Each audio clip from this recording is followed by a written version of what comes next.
So good morning to everyone and welcome again to another of our VEAP session. We've been having a wonderful time together. The interaction has been really great and encouraging, and the feedback was awesome.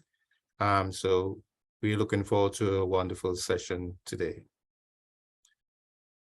I would not be able to spend the entire time with you, but there's some things I want to update you on. One, we would be able to provide access to a marketplace of your choice for you to begin to set up your online shop. At the end of today's sessions, the facilitators would present some of the more popular options, both globally and regionally. And a unique part is that I'm going to allow representatives from regional platforms, Caribbean platforms, to do a 3-minute pitch to the rest of us,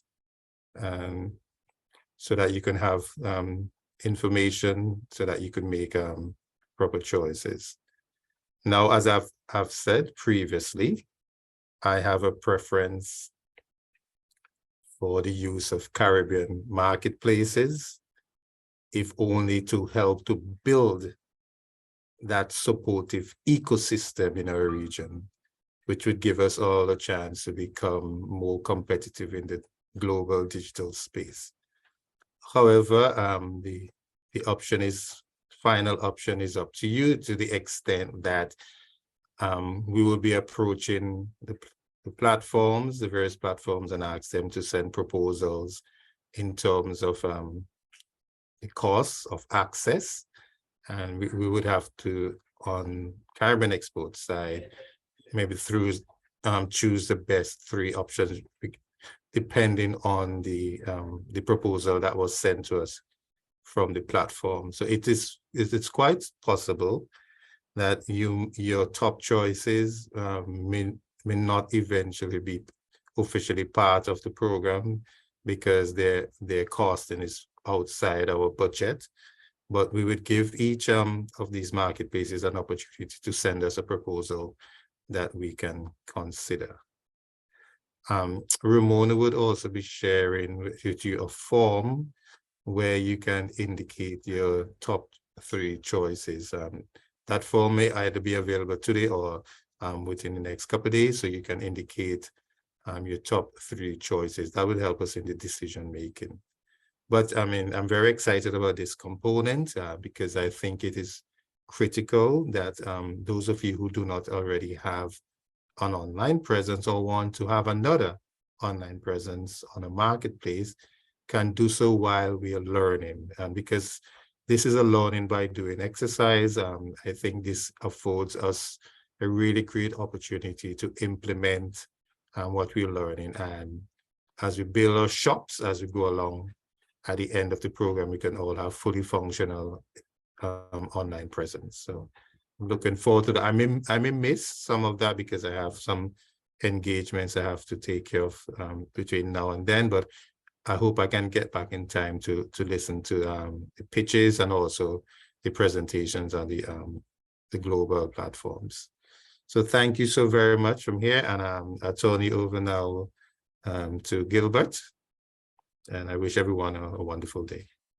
Philip, before you run, yes. In terms of the pitches, how much time do we need for that? Well, I told them 3. I think we'll be having 3 platforms: Planting Seeds, Shop Caribe, and Ethniv. That's from Gilbert's parent company, ethniv.com, right? So I told them 3 minutes, maybe 5 maximum. I will tell Ramona to cut anybody after 5 minutes for sure. Okay. I'd like to add one to it from my end. But, yeah, sure, great. Yeah. All right, cool. Right. So yeah, we would cut to you at 5 minutes. I know most of you would manage 3 minutes. So great. So take it away, guys, and have a wonderful day. Look forward to the joining back again later. Yeah, man. Thanks. Great. Gilbert. Hi, good morning, all. Welcome back to another session. Hope you guys had a great week, and you hope you were able to ponder a lot of the information that we went over last week. And if you do have questions, follow-up suggestions, comments, we always welcome those comments, questions, and suggestions. So as usual, I'm going to open up the floor to anybody that has anything that spilled over from last week that you need to address. Is there anyone? Just raise your hand and then we're just calling you. Ramon, in the meantime, could you do a check for us to see how many persons submitted their workbook for last week? Workbook entries for last week.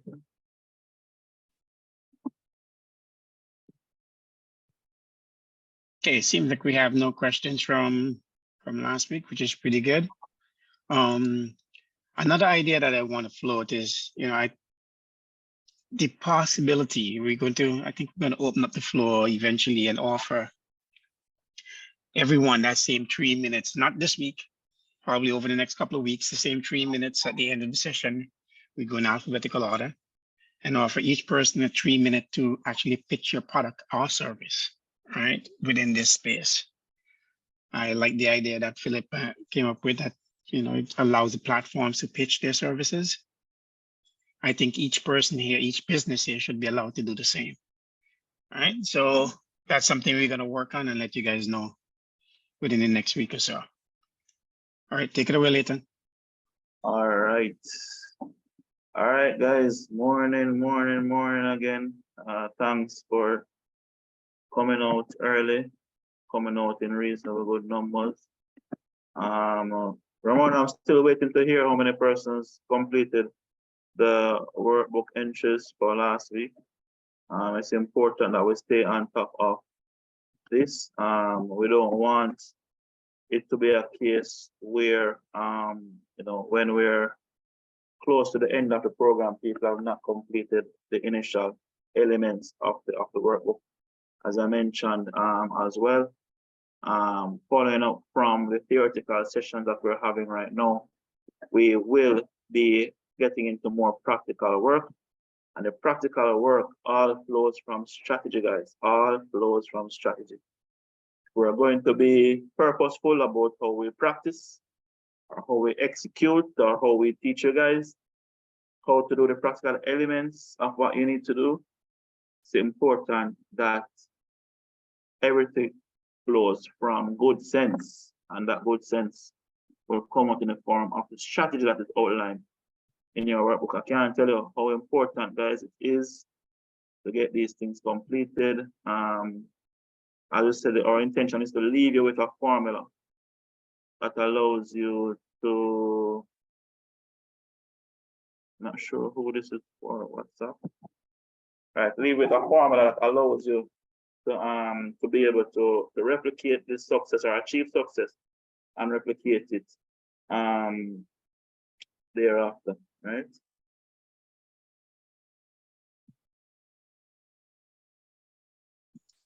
Hey, Leighton, we have a hand up. Is that Sharon? Yes, go ahead. Yes, please. Good morning to everyone. I heard you mention. Sharon, we hardly hearing you. You're breaking up really bad.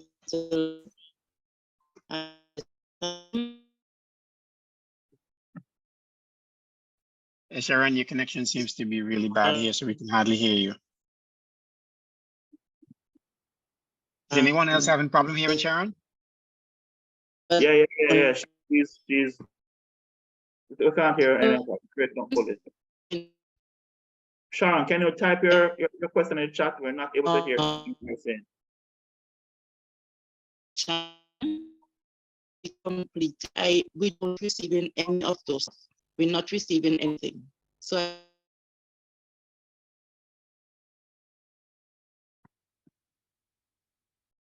Lloyd, go ahead. Yes, morning. Can you hear me?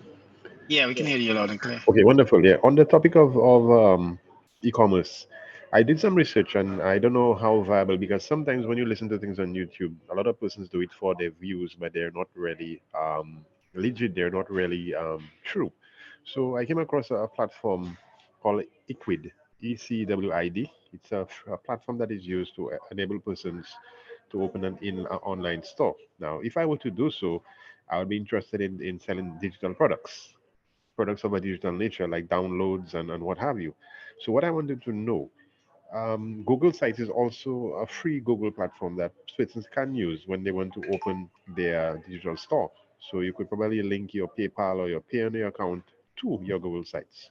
So what I was wanting to find out is, if you were to use the Google Sites, or you were to use Equid, that's particularly a free online platform that is being in circulation now.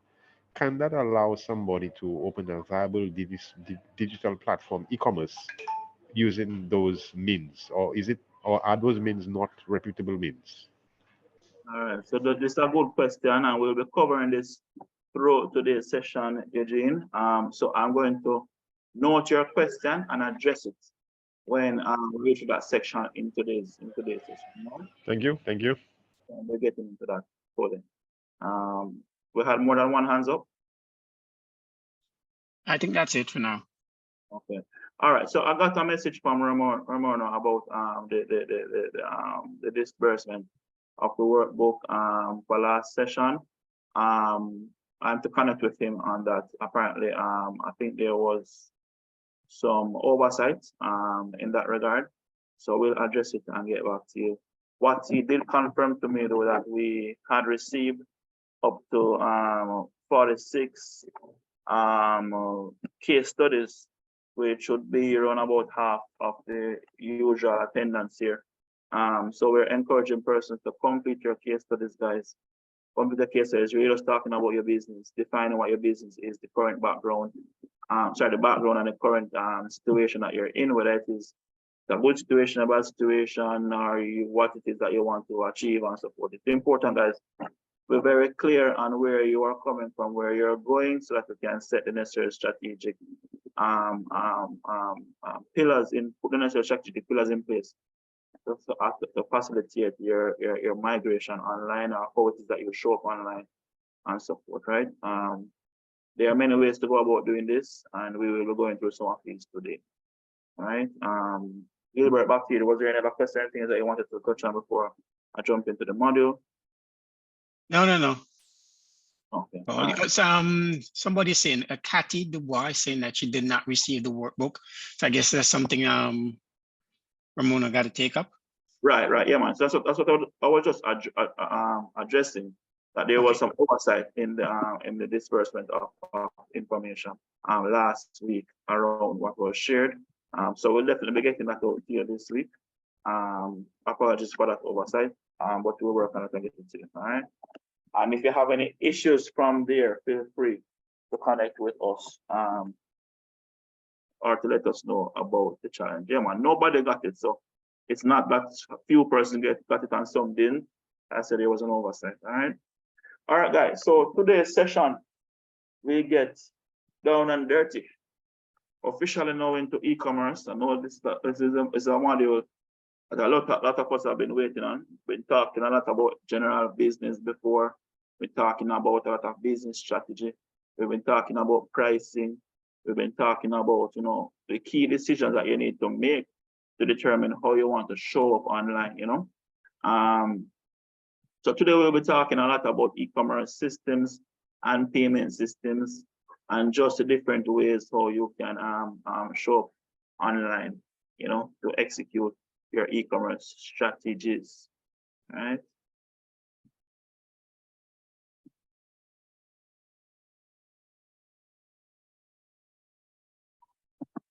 Okay, Sharon, I got your message here in the chat.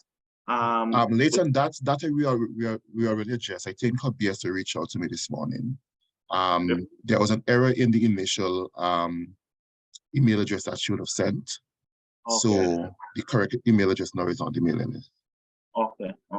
But I responded to her privately. Okay, great.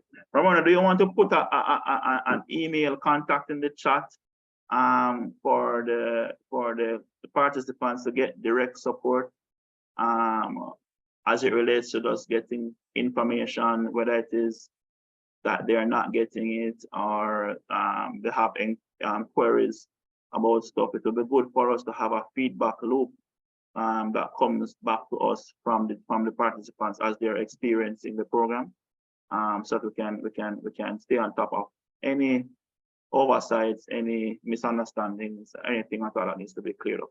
If you could probably put like an email in the chat that they can reach out to seek type of support, I think it would be a good initiative. As we know, we have the WhatsApp chat group, but the WhatsApp chat group is not really a manned group. It's really just to bring together our parties, maybe for quick announcement, things like that. But it's not a manned chat group. Email will be the best expression. Right. All right, thanks for muting. Thanks for muting. All right, guys. So e-commerce and payment systems. How will you show up online? Comes down to many things. Comes down to the type of business that you have. Comes down to your budget. Comes down to your growth strategy. Comes down to also how you intend to sell, right? And we're going to be talking a lot about, the sales model and how that shows up in e-commerce.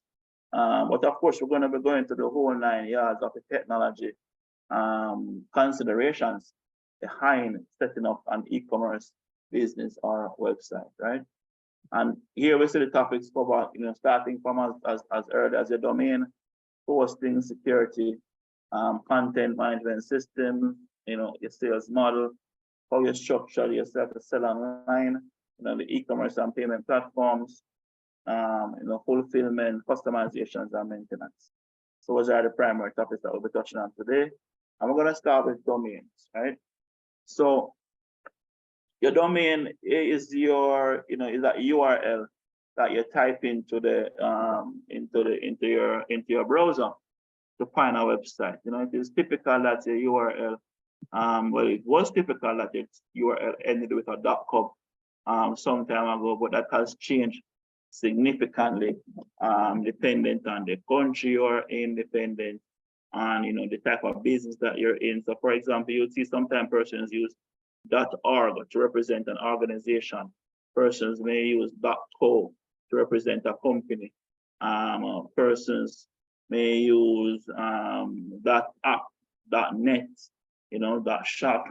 There are many different variations nowadays to how your domain can show up, and oftentimes, we all used to go after the .coms because people automatically assume that your website is a .com whenever you tell it to them, or that's how they remember it. If once they remember the business name, they will automatically choose .com most of the time, because that is just ingrained in them. So it is always preferable to have a .com as your email address, and it's important. So not email address as your website domain. And one of the main reasons for this, guys, is that as an e-commerce business, your website domain is one of the most marketed business assets that you will promote. It is a place that you will drive all of your traffic to. I'll give an example. When I am on interviews on whether it be a newspaper, TV, radio, speaking to and addressing an audience of people, there's always a question: where can you find me? Where can you find this business? How do I reach you guys? My automatic go-to is my website. I don't give people a phone number to call. I don't give them a WhatsApp number to WhatsApp. I don't give them a phone number to text. I don't give them an email address to email. I don't give them a business location to find. I give every single person my website address, and that's the only one I give them. I don't even give them my social media pages. Why? Because at the end of the day, guys, you have to keep in mind that when you're promoting, people will oftentimes remember only one thing, right? Which is either the first or the last thing or the only thing that you say. So for me, I always make that one thing be my website address, because this is where persons can reach me to find out about what it is that I have to offer. And if it is that they want to know more, then they can always fill out a form, click a pricing button, and so forth, right? And on that website are different ways for them to connect with me, whether it is to connect with us on social media, call us, email us, all the contact medium is right there. But we don't want to be out there telling each person, reach us on our website, reach us on our Facebook, reach us on this phone number. No, you want to have one communication that drives persons to your location. And in this case, it's a digital location, right? So your website is one of your website domain is one of the most marketable things that you will one of your most marketable assets in e-commerce. Keep in mind as well, that if you want to get professionally done email addresses based on the company name, it will be also based on the URL that you sign up for. So if, let's say, for instance, in the case of Kim's Beauty here is available at a premium rate apparently. If I wanted to have sales at Kim's Beauty, it makes my business look far more professional. Also, when I send out an email from sales at Kim's Beauty, it automatically helps me to advertise Kim's Beauty and let persons know, have Kim's Beauty top of mind to them. So your email address and your website address are two very marketable assets that your business wants. It's very important, guys, that you choose very carefully how you choose your website address. You don't want to make it too long, because one letter spelled incorrectly, you won't find the right address. You also don't want to make it too complex, meaning that you can add numbers to your website address, like Kim's Beauty 876, if it is that they wanted to say they were in Jamaica. But people could also, when you say Kim's Beauty 876 over a TV, over the radio, over a microphone, people could also misinterpret that to mean that you actually mean the word 8, the word 7, and the word 6. They'll go there and type out the entire thing. Don't take for granted. Don't take for granted how simple people are where communication is concerned. Also, don't take for granted, in some of our countries, the literacy rate of some of the persons. I remember in 2010, I think it was, no, 2012, I think it was, I went on TV to run a competition, a poll for persons who were, it was World Cup period. I wanted to get a feel of how many persons were supporting which teams. And we had this SMS tool that we're promoting, and we had persons texting in their favorite teams. And I'm telling you guys, just to even see the different, I didn't know Brazil could be spelled in so many different ways, or interpreted to be spelled in so many different ways, Even the way how persons take instructions and execute it digitally, trust me, sometimes you'll be flabbergasted by the things that come back to you. So I say all of this to say, try to keep your website domains as simple and as straightforward as is possible, as short as is possible as well, to prevent the possibility of misspelling, right? And as we say, if you can't get a .com, then try to get something that is relatable to your type of business. So for example, recently I've been using the .app domain quite a bit for solutions that I may build, because they are it have app-like functionality. I've seen persons use .io, I've seen persons use .shop, I've seen persons use .club, I've seen persons use there are many different types of that these days, right?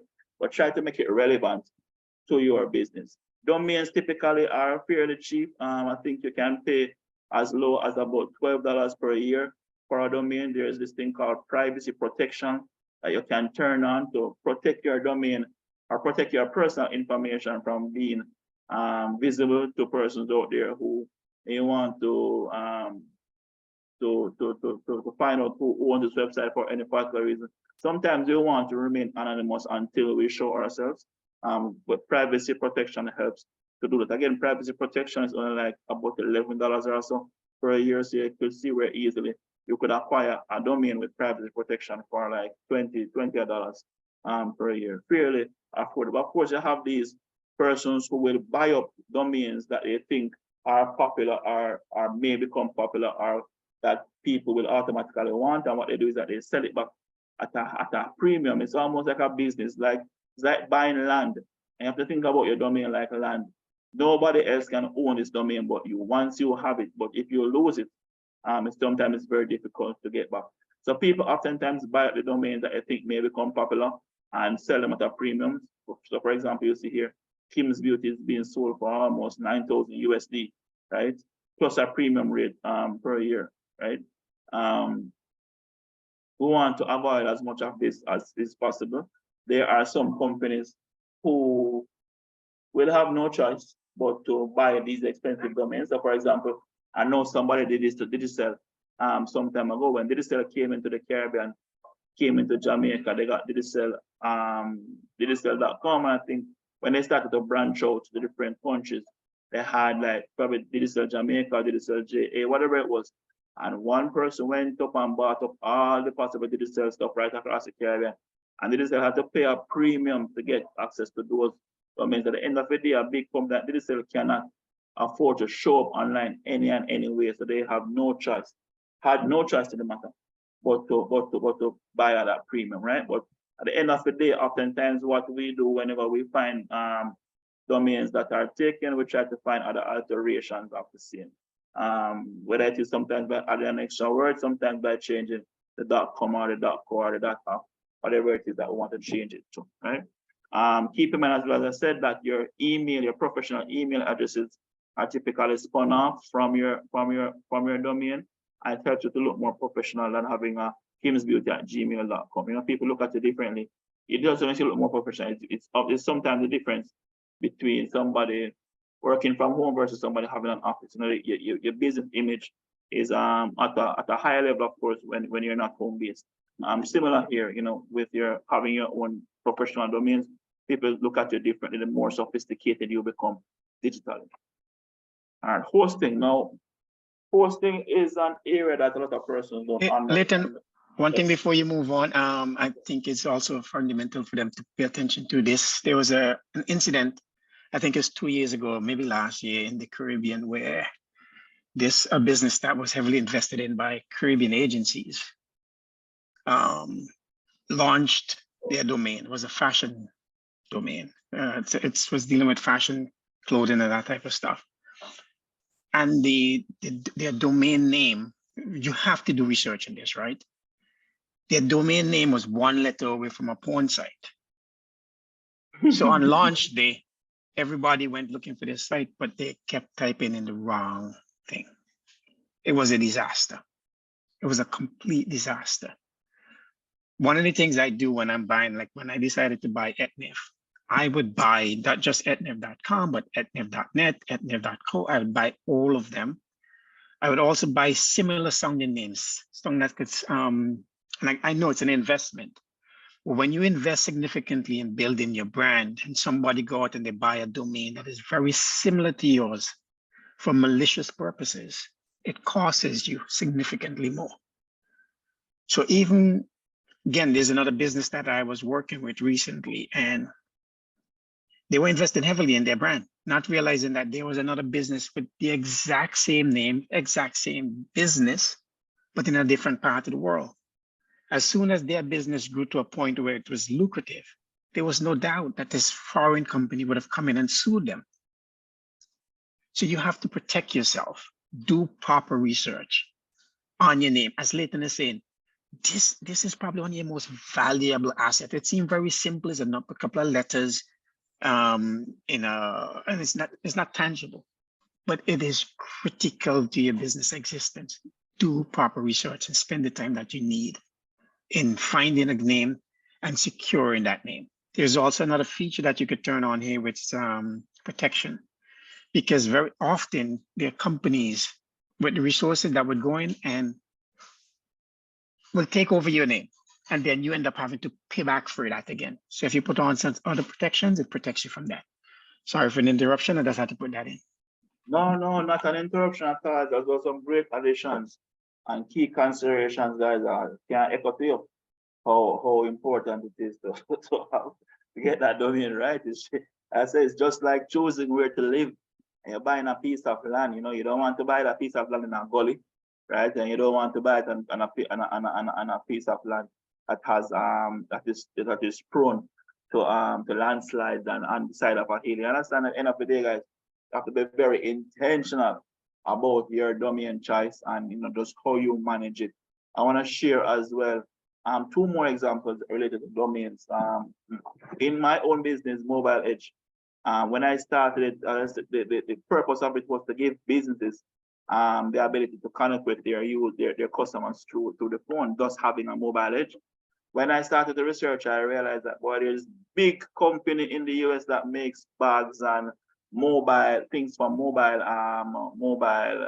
usage. So like maybe bags and just things that help persons to move and carry things. Let's say it helps to be better at being mobile. So, you know, you're traveling and moving around, you need to have a laptop bag, you need to have this different type of bag. But I'm in the technology space, these guys are in the bag space, two total different industries, same company name. And they already had the name Mobile Edge. I got Get Mobile Edge because I wanted person to have that type of have a call to action really towards the name, which is something that which I find sometimes can be very attractive from a marketing perspective as well, something to consider. But I remember again when I was searching, you know, after a year or two of being on about, I started to see my own company show up more within the local landscape, as you know, we started to get more hits and support from Google. At the end of the day, guys, you know, your business name and your URL, as I say, are two key marketing components of the business. I like names that when people hear it, they get it.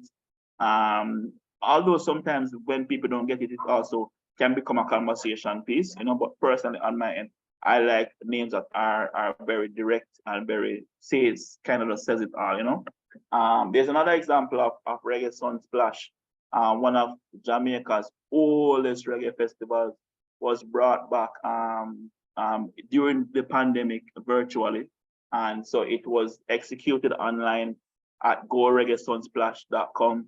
It was a pretty excellent rendition of an excellent digital version of a physical show. And the owners of the URL, I don't know what happened. I don't know if it was a matter of credit card not just charging, but they did not renew the domain on time, and somebody swooped in and stole it.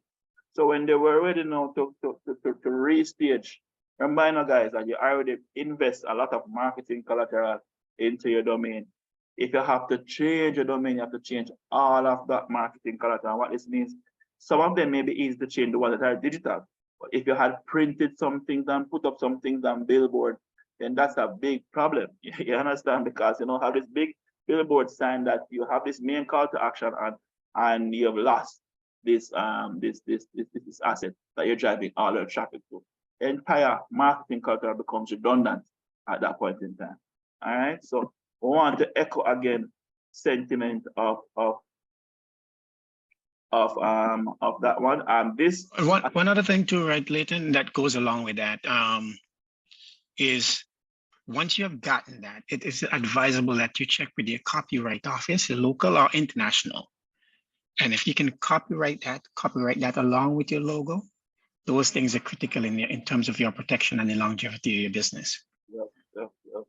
Yeah, Yes. I see Roxanne has her hand up. Yes, that is my question, actually. You hit it on the head there, Gilbert, in terms of now what's the next step for Caribbean firms. You may have a great name, you got the domain, but then do we need to make that next step of registering in the US, you know, and how will that cover us kind of thing? Will that allow us to then no one else can use that? And Right. what are the best steps to do that? Okay, so there are a couple of things, right? So sorry, Leighton, I don't want to eat into your time. So there are a couple of things that we do. Go ahead. We have the time today. All right, so there's a couple of things that you do, right? So after you've done your registration, as I said, GoDaddy or whoever else you're registered with, you know, someone is asking in the chat, there's domain.com, there's quite a few of them, whoever you register with. I know GoDaddy because I've been working with them for the last almost 20 years. I can put in a protection that says no one can actually come in, no one can actually take over my name. That's one thing. I do, if there are any changes that are going to be made to my account, I have a two-factor authentication, stuff that I cover in the cybersecurity aspect of this training. So there's no changes made to my account with my absolute approval, all right? But then I go to the US Copyright Office. This usually takes a while and it's not expensive. It's very, very affordable. And you put in a name search and then you submit your registration. This normally does a global search in that name. It's not just within the United States. They will do a much wider search to see if that name is used elsewhere. If it ever gets to point, another thing that I do, which is called a poor man's copywriting, is I email, when I come up with that name, I do a registration, I email myself on that same day as well, a copy of my idea. So it is embedded in history. That email is there forever. It's archived forever unless somebody goes and delete it. If ever you get to a court battle and it's an issue about who did the name first, you would have at least a simpler record. If you cannot afford to go to the US Copyright Office, very simple. First step until you get the capital required to do that official registration, these are very simple steps. Right. Thanks for that, Gilbert. And on the note of copyright, I am no copyright expert by any means, but one of my understandings as well is that copyright is done based on jurisdiction, right? So I know that here in Jamaica you have JIPO, which is the office that is related to that handles copywriting. And when you copyright here, you can choose the jurisdictions within which you're copywriting. So of course, if you're going to copyright within your own country, it's easier to attain that copyright versus a global copyright, right? You don't necessarily. I'm not sure if you have to go as a Caribbean resident. You have to go to the US to get a global copyright done. I know that you can do your respective copyrights in your country. Maybe you can check your local offices to find out that maybe your BSOs can help you with this. They can maybe help you to figure out what's the best route to give you the protection you need based on the markets that you want to operate in. But honestly, I know there are global copyrights, I know there are countrywide copyrights, I know there are regional copyrights as well.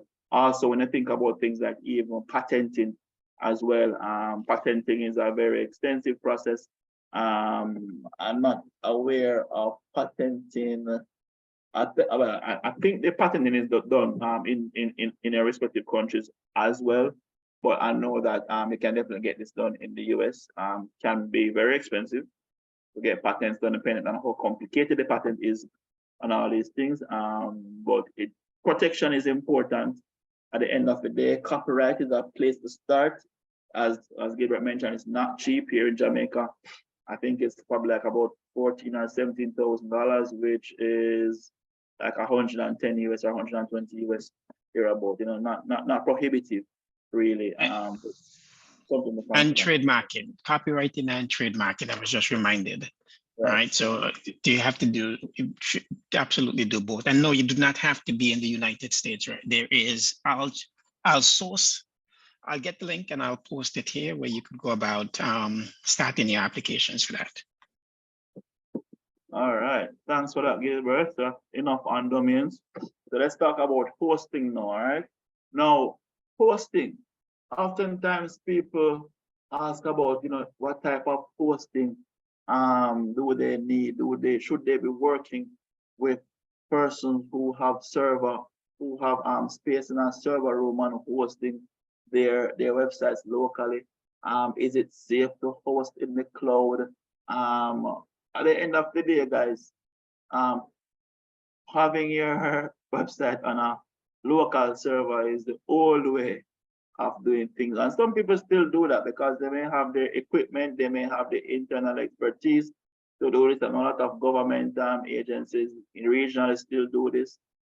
Some persons may choose to host locally because they have beliefs around how information is accessed to their systems. So information systems that are highly confidential may have unique hosting protocols. But generally, guys, hosting can be very simple for especially at our level, starting up in e-commerce. Oftentimes, they don't necessarily need any elaborate host plan, right? Also, just to mention that this screenshot was taken from GoDaddy. GoDaddy is is the world's leading hosting service provider. Sorry, domain service provider. They also provide hosting these days and also a number of other upsells. But their best service is in the domain registration element and protection of it, right? So when we build a website, guys, the hosting is what allows us to show the website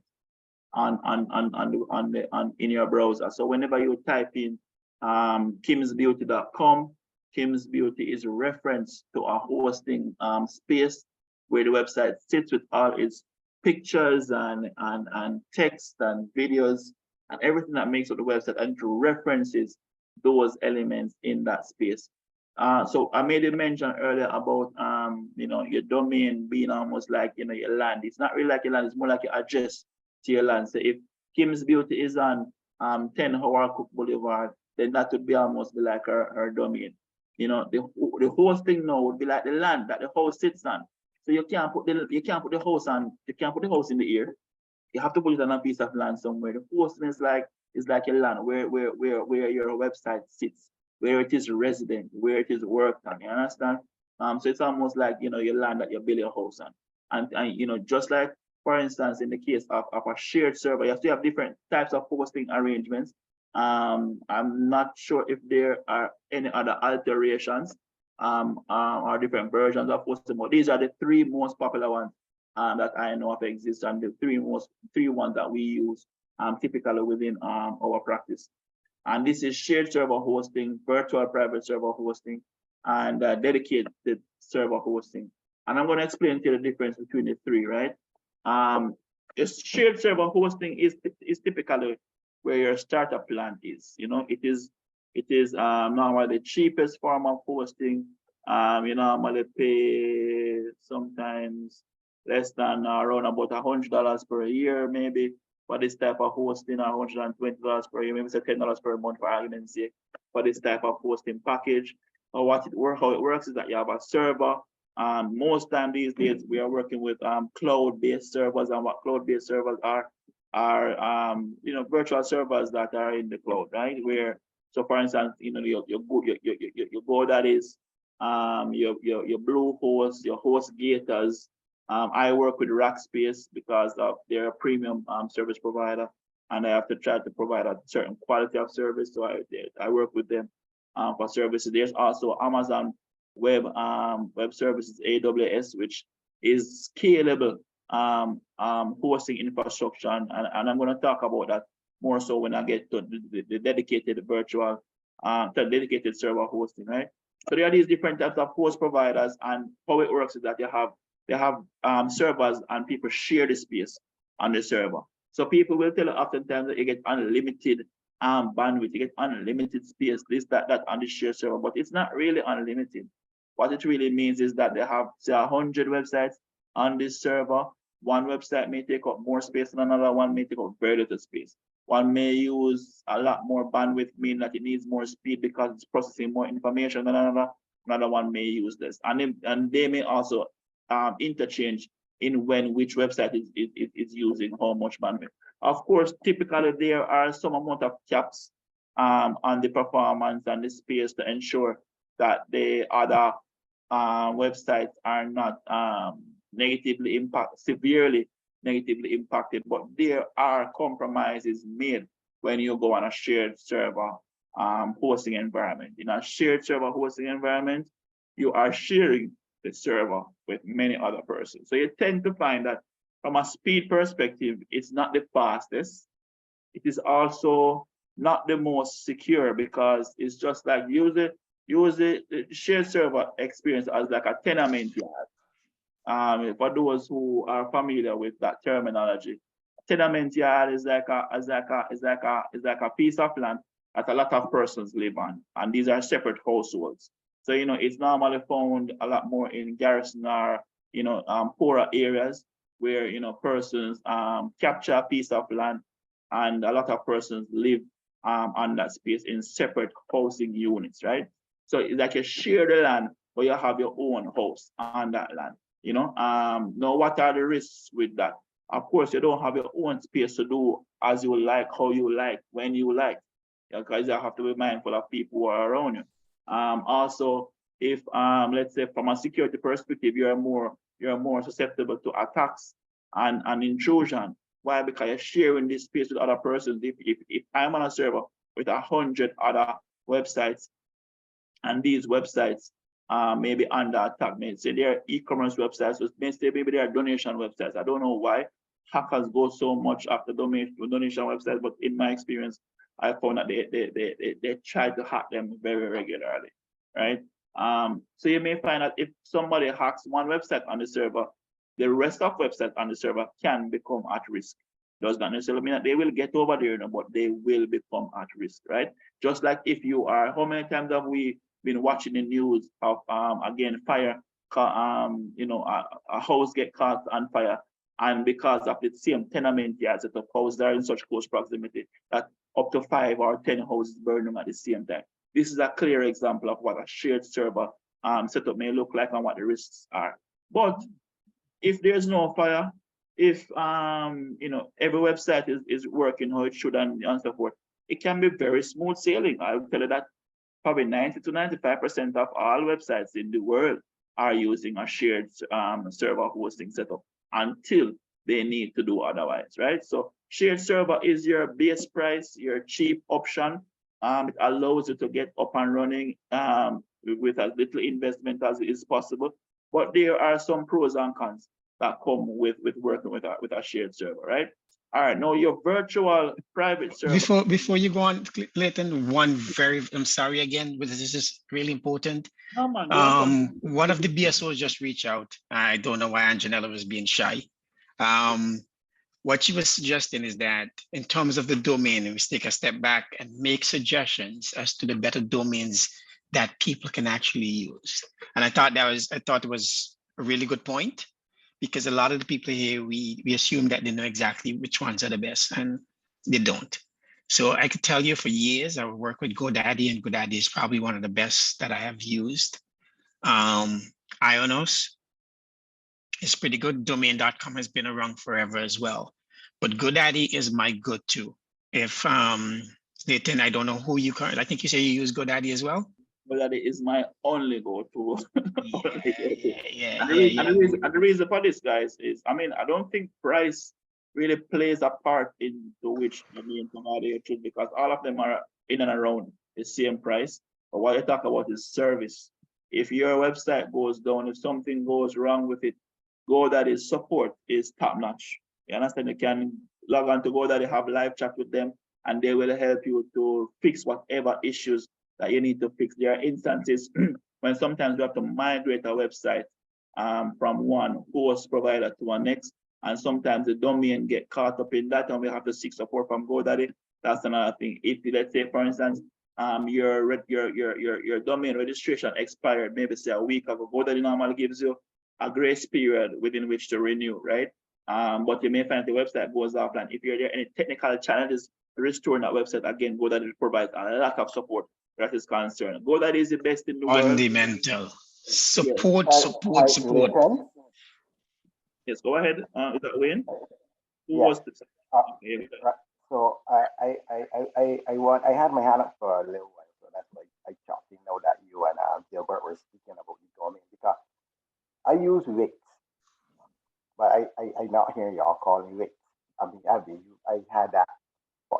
I created my website myself, so I didn't know much about websites and that kind of thing. But I just chose Wix. It's not for any particular reason. So I want to know now. It's coming up for my domain renewal is actually to be renewed this month. What should I do, or what do you guys recommend? All right, let me jump on that one. You were a little bit muffled, but I think I got the gist of what you're saying. what you're saying is that I, you I, did your, I you having, did I having some, I having your, some internet issues apparently today because I just dropped out. I had to come back in, so it's possible. so what you're saying is that you did your website setup on Wix, and with Wix, Shopify, and these like I try to remember if Equid is a platform and a website on its own, but these turnkey web solutions, what they do is that they say, come to us for your website, and we will give you everything you need all in one. So we will give you a domain, we will give you hosting, and we will give you some type of web content management system that allows you to build out your website, right?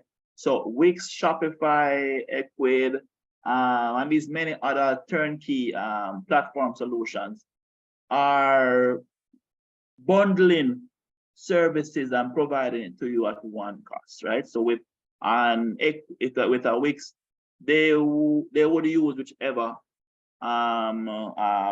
service provider they work with to register your domain. They will also work, I don't know if they have their own hosting, they may choose to work with other service providers, but they don't disclose this to you. You understand? You just deal with one entity and they deal with everything. So if you are already on Wix, then fine, you continue to renew with them.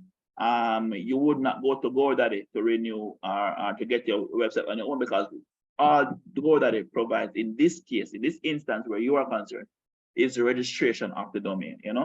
Wix would have its own support systems and personnel to help you if there's an issue with regards to your domain, so you can remain where you are, where Wix is concerned. There's no threat, there's no disadvantage really. When we look at putting together a website, these are things that come together. You have the domain, you have the hosting, you have the content management system, and then when I get into e-commerce, then you have the e-commerce systems and all those other things.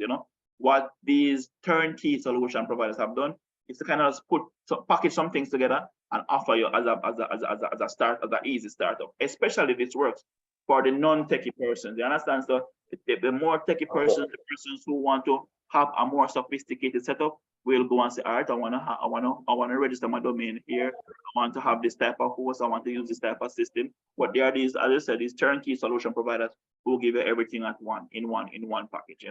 So you're safe. You're safe. You don't need to trouble your setup as it is, right? Yes, All right.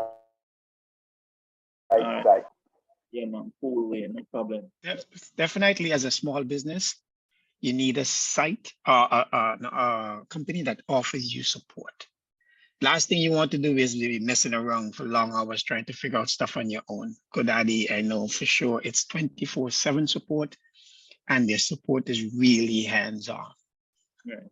And I see some nice things going on in chat. People So sharing. let me ask another question then. So, okay, because as guys were saying, if a domain runs out, they give you a grace period, and then they put it on the open market. Somebody can buy it and so forth. So, like for me, instance, mine is antiphilistines.barbecuesauce.com. I can't move that and take it to another provider or anything, right? So Yes, you can. Yes, you can. Yeah, it can, but it will be a process that you would work with Wix on. Do the transfer. Yeah. Because you registered it through Wix, you would have to work with Wix in moving it from their management to your management or to the. And of course, that would probably be a cost because they would not want you to move it. I'm not. I don't know what Wix's pricing structure is like, but I know that normally, if it is that you were working with, let's say, for instance, a website developer, they would charge you something to move the domain. It's called a migration exercise, and they would not charge you for migrating. In terms of your commitment to Wix and your new provider, oftentimes you just need to pay the fees. Some of these providers will also support you with migration as well. You understand? So it really depends on the provider that you're dealing with. But again, unless you're moving from Wix to like your own, to a more scalable platform, then you're pretty safe where you are. But unless you're moving, then you can definitely transfer. Your domain is normally yours. It's yours. You own it. You pay for it. It's yours to do what you want to with it. So whether it is you want to add emails, whether it is you want to move it up, down, if you want to move it 10 times for the year, it's your business. You understand? You should be able to do so. There are some service providers that will tell you that, especially hosting will tell you that, all right, you cannot change this for another 30 days or another 60 days, things like that, and they will let you know when it comes up, right? But these are some things that you could be mindful of. I see some activity in the chat here. People are recommending HostGator, Namecheap. So HostGator, again, another popular hosting service provider. Namecheap also good for domains.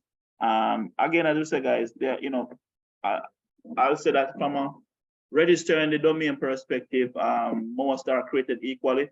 At the end of the day, it's the support behind it that makes all the difference, guys. When you think about like buying a car, especially when you're in the Caribbean and we're not in these big markets where parts are unlimited and very cheap. There are some cars that are just very difficult to maintain, and nothing you want.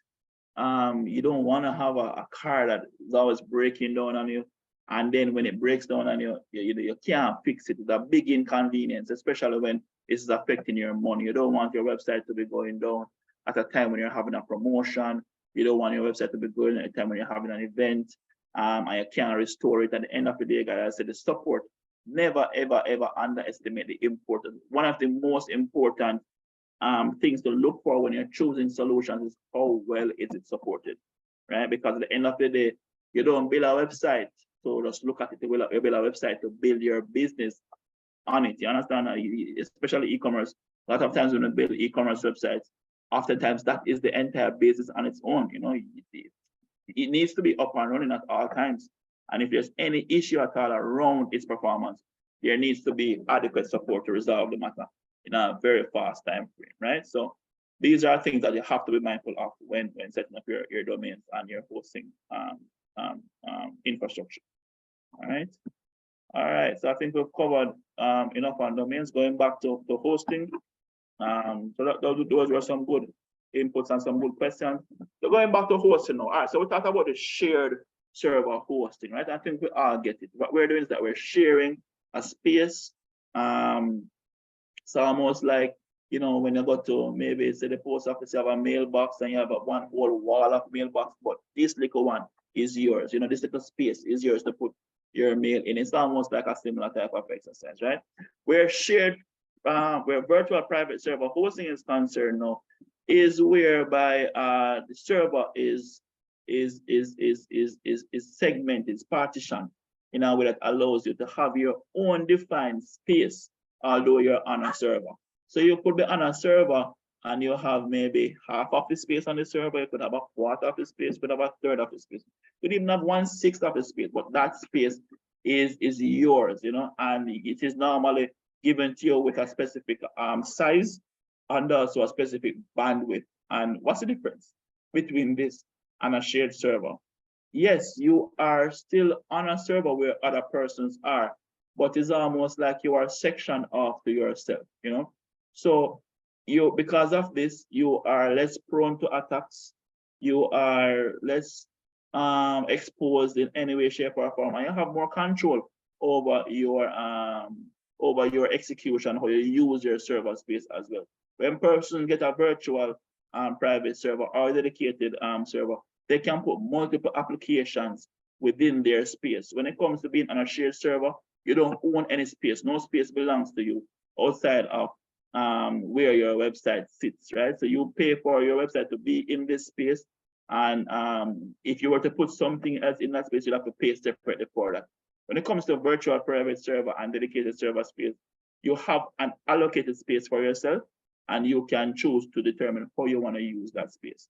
Oftentimes, persons upgrade to a virtual private server setup whenever they need more website speed, whenever they need more bandwidth. So it is that they're having a lot of traffic to their website and they need the website to perform in a better way, or they need more security. So for example, I work with financial institutions where they say that their company policy is to not be on shared servers because they are hosting financial information. At a minimum, they need to be at least on a virtual private server for security purposes. What's the difference here? A virtual private server is almost like a it's almost like a gated community, you know, like you're in this space, but you have your own section, you have your own fencing.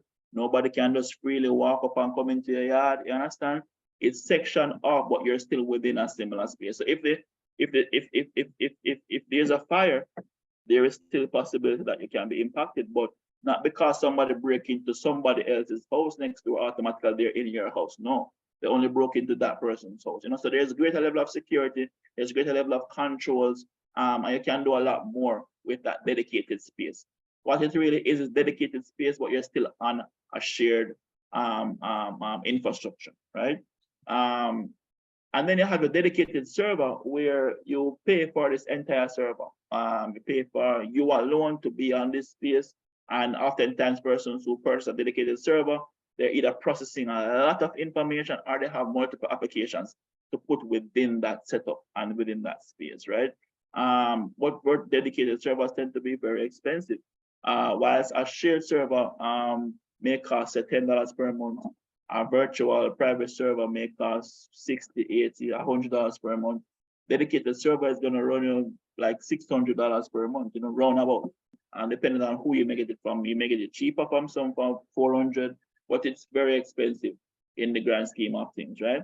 And one way how persons have mitigated against this cost is to work with scalable infrastructure. So companies like Amazon Web Services has come into play to really optimize the experience of having dedicated space. And pretty much how that works is that, you know, if you only need 10 gigs of space today, they will only charge you for 10 gigs of space. But if you need 100 tomorrow, you're gonna pay for that. So you're gonna find that your pricing fluctuates based on the size of the space that you need and the bandwidth that you need. But the beautiful thing about it is that you don't incur costs for space not used. So if, let's say, for instance, a virtual private server gives you 100 gigs of space for argument's sake, and you're only using 5 gigs, you still have to pay for that 100 every single month. But with Amazon Web Services and any other service provider who provides scalable hosting, you only pay for what you use at that particular time, right? So a dedicated server is the ultimate. It's almost like you have this big piece of land and you want to have this nice house on it, and nobody can come in there so easily. Nobody fires next to it, don't bother you. You know, if somebody breaks in next to it, doesn't bother you.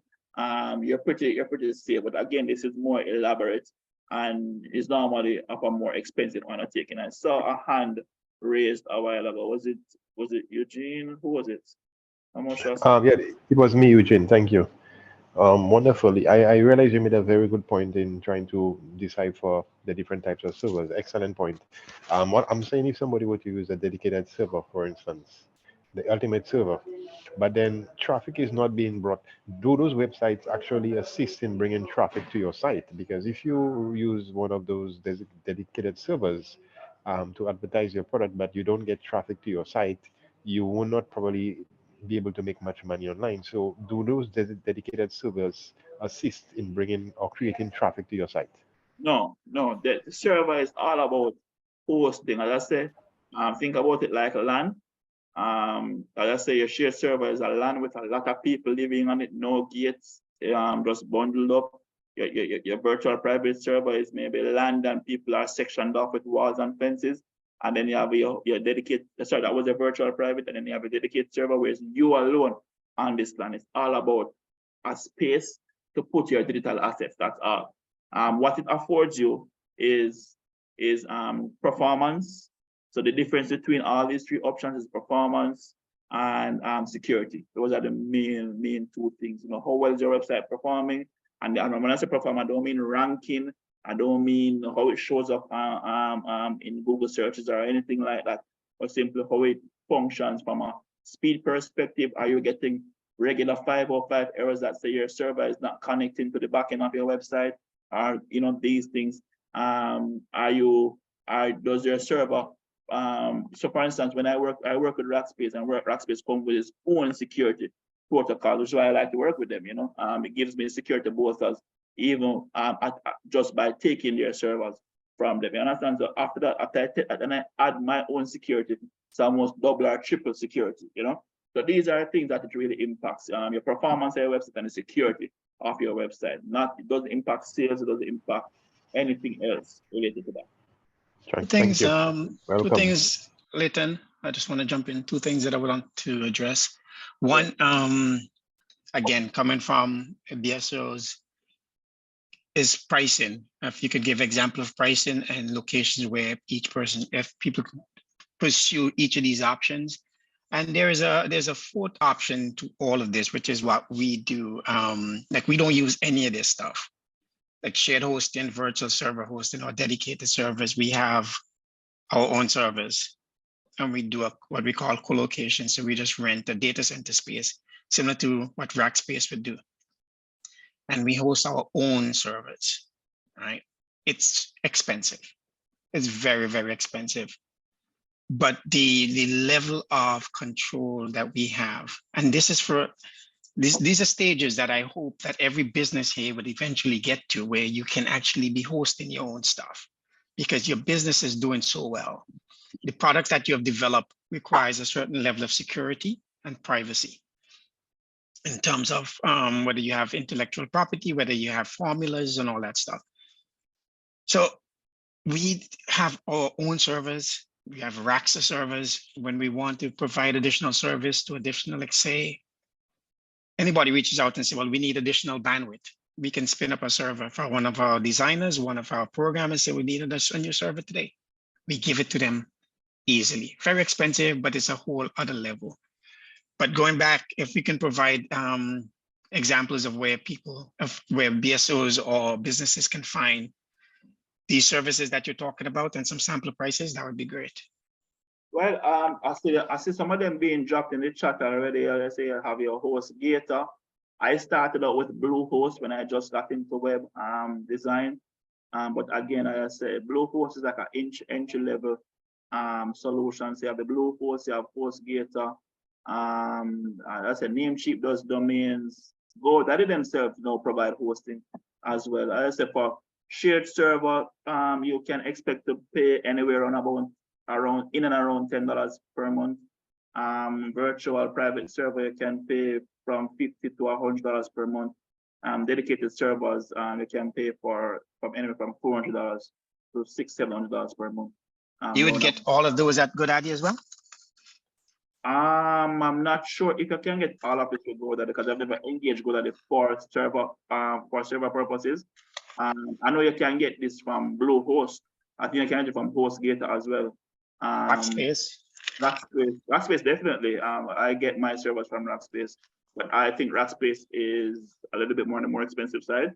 But we work with them because, again, the level of support that we require for us when we develop technologies, we try to guarantee a 99.7% uptime, with just that 0.3% being scheduled downtime.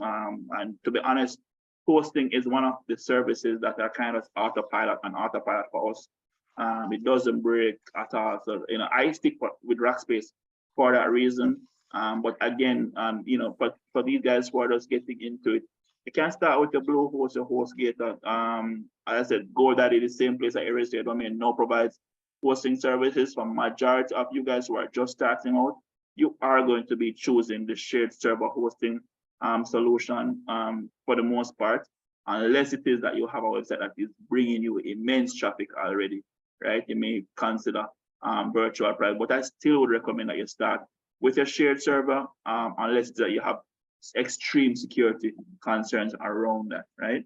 And then you scale up. I am a firm believer of starting with the MVP and then scaling up. A lot of times we make assumptions about the things that we need and then we purchase it, whereas, oh, I didn't really need this, which in business can become quite costly if you're making decisions consistently like that. excellent. All right. So that covers hosting for the most part. Let's say your host provider oftentimes determines mainly the performance of your website. So you go on a website and people say, but the website is slow. Sometimes it is related to the host provider that you may choose. Sometimes it's also related to the maintenance tools that may be enabled for your website. And sometimes it's just dependent on the the content management system decisions that you make. So for instance, there are these templated themes that persons will use on different types of platforms. Like WordPress gives you a lot of flexibility to choose different types of themes, and some themes are just heavier than others. And they have this thing called lightweight themes, which allow persons, it's very minimalistic. It doesn't have a lot of flashiness and fanciness to the website, but it loads very fast. And at the end of the day, guys, that's what we want. We want websites that load very, very fast. It impacts your Google ranking, your searchability, and just your general user experience, and most importantly, sales. Nobody's waiting 30 seconds to a minute for a website to load. If it does not load within that 20-second window, chances are that person is moving on and they wonder, what is wrong with this website? This thing is not working, you know? So these are things that really impact that. It is not only just servers that allow that impact the speed of the site. There are these other things that come into play, but your server does play a major role in that regard, you know. As I said, for those persons working with the Wixes and the Shopify's, they would have already made the best effort to choose a setup that gives you the best possible speed. So they would typically maybe offer you lightweight themes. These are some of the benefits that come with using these turnkey solutions. And I'm going to talk a little bit more about that when I get into the systems aspect of it. But for now, you know, this is pretty much it covering the hosting element of the conversation, right? See something here in the chat. I use Wix, but loading is sometimes extremely slow. That may be because of a theme or because of the shared server environment that you existed on Wix, right? Also has to be mobile ready. Yes, man, we're going to be talking about this as well. You know, mobile is everything, guys. In this day and age, you know, if your website is not mobile ready, it is not ready. And I like to tell a person that when you design a website for mobile first users. You want your mobile experience to be the best experience, and then you optimize for desktop and other devices. But your mobile experience must be your #1 priority when setting up. But I'm going to talk about this, all right? Now, let's talk a little bit about security, and this is just introduction to security. Gilbert will be doing an extensive module on security. But I also wanted to touch in on these because these are critical things to understand when setting up your website. So we talked about getting your domain registered. We talked about where you're going to put this website now, how are you going to secure it, right? So as I mentioned to you, when I host with Rackspace, I automatically get server firewalls and different security protocols automatically enabled, and that gives me a first level of protection, which I appreciate. So when you're choosing a host provider, ask them about your security protocols and how they help to secure your website, right? And you have these SSL security certificates, which is when you are loading a website, right? You will see these little lock icons right in the browser. This tells you that the website is secure. You know, before maybe said 2015 or so, this was once a luxury, but is now a key requirement of persons who are using anything, who are building websites that collect people's information or complete transactions, right? SSL security initially was enforced all the time, mainly for e-commerce based websites. What it does, it helps to protect the website against certain types of attacks. But even websites that just collect basic information about persons have started to use security certificates. There are different types of certificates. There are certificates just for general websites. There are certificates for e-commerce transactions that protect the financial aspect of the transaction as well. But this is very important. It's a core requirement once you're participating in e-commerce. I will tell you that you cannot get a payment gateway from any provider without having a security certificate set up on your website. And if you go to the regionals, so like the Stripes and PayPal are not as strict on the security protocols that are required. They may, however, ask for certain things to be in place. But when you go with First Atlantic, who is the region's #1 payment gateway provider, they're going to have a whole security checklist you have to go through before your website can go into production mode, right?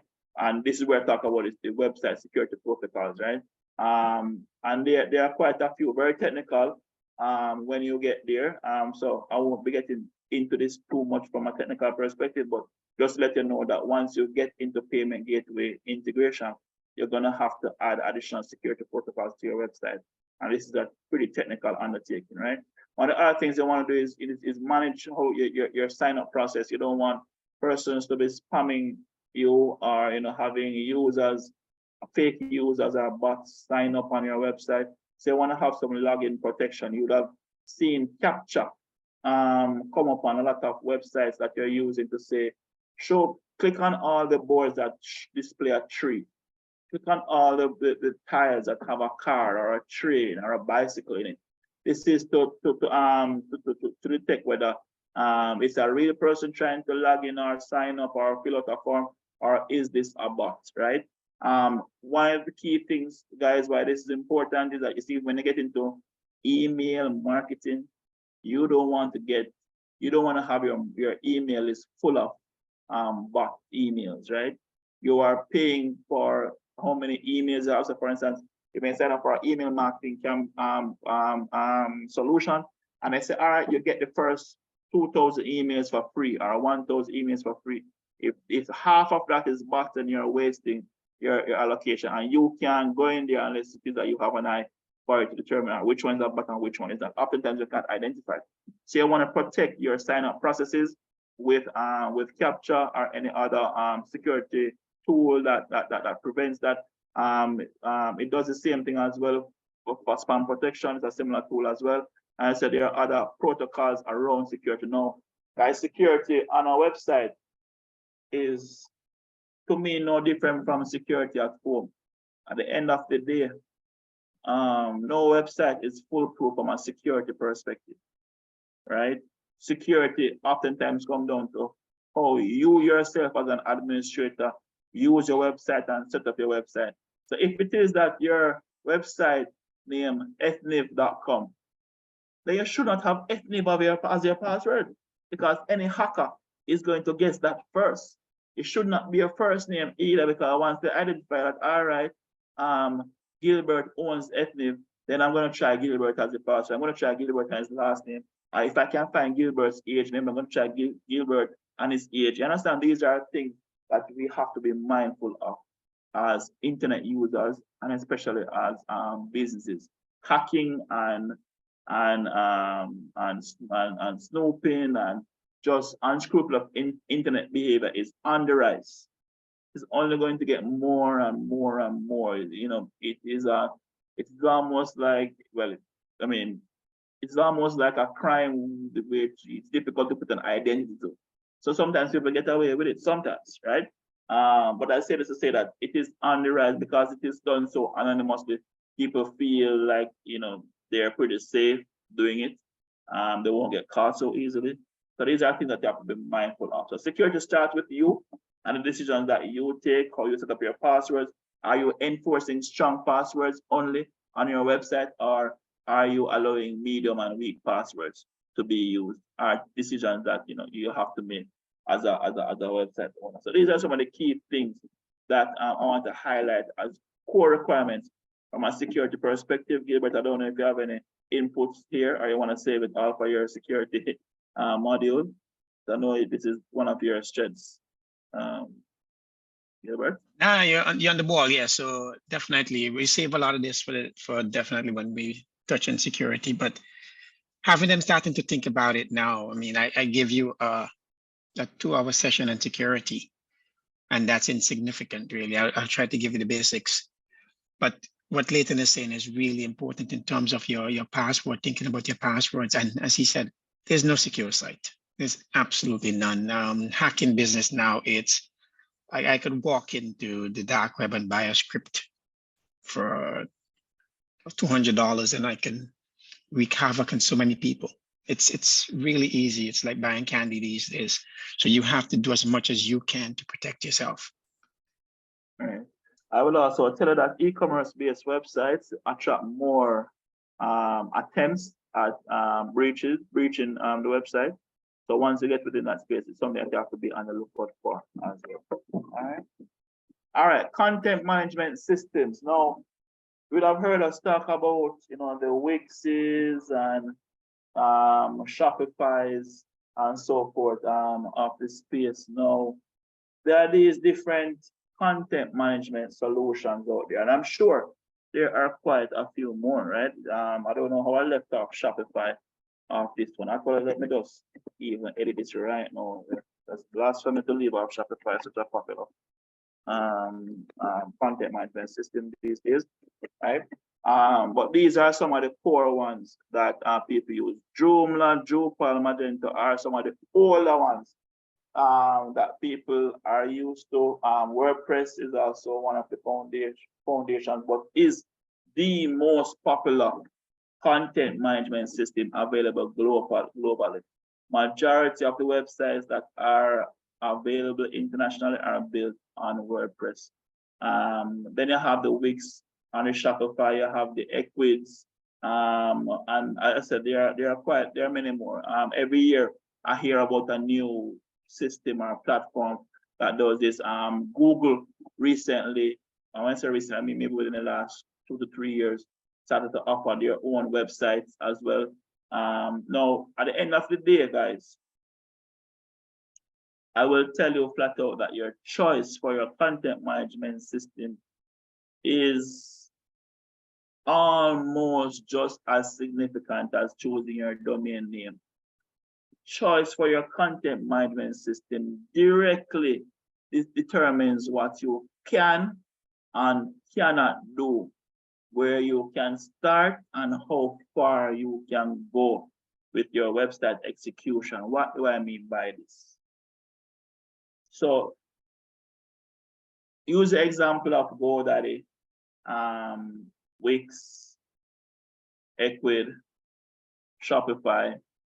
These are what I would call turnkey, out the box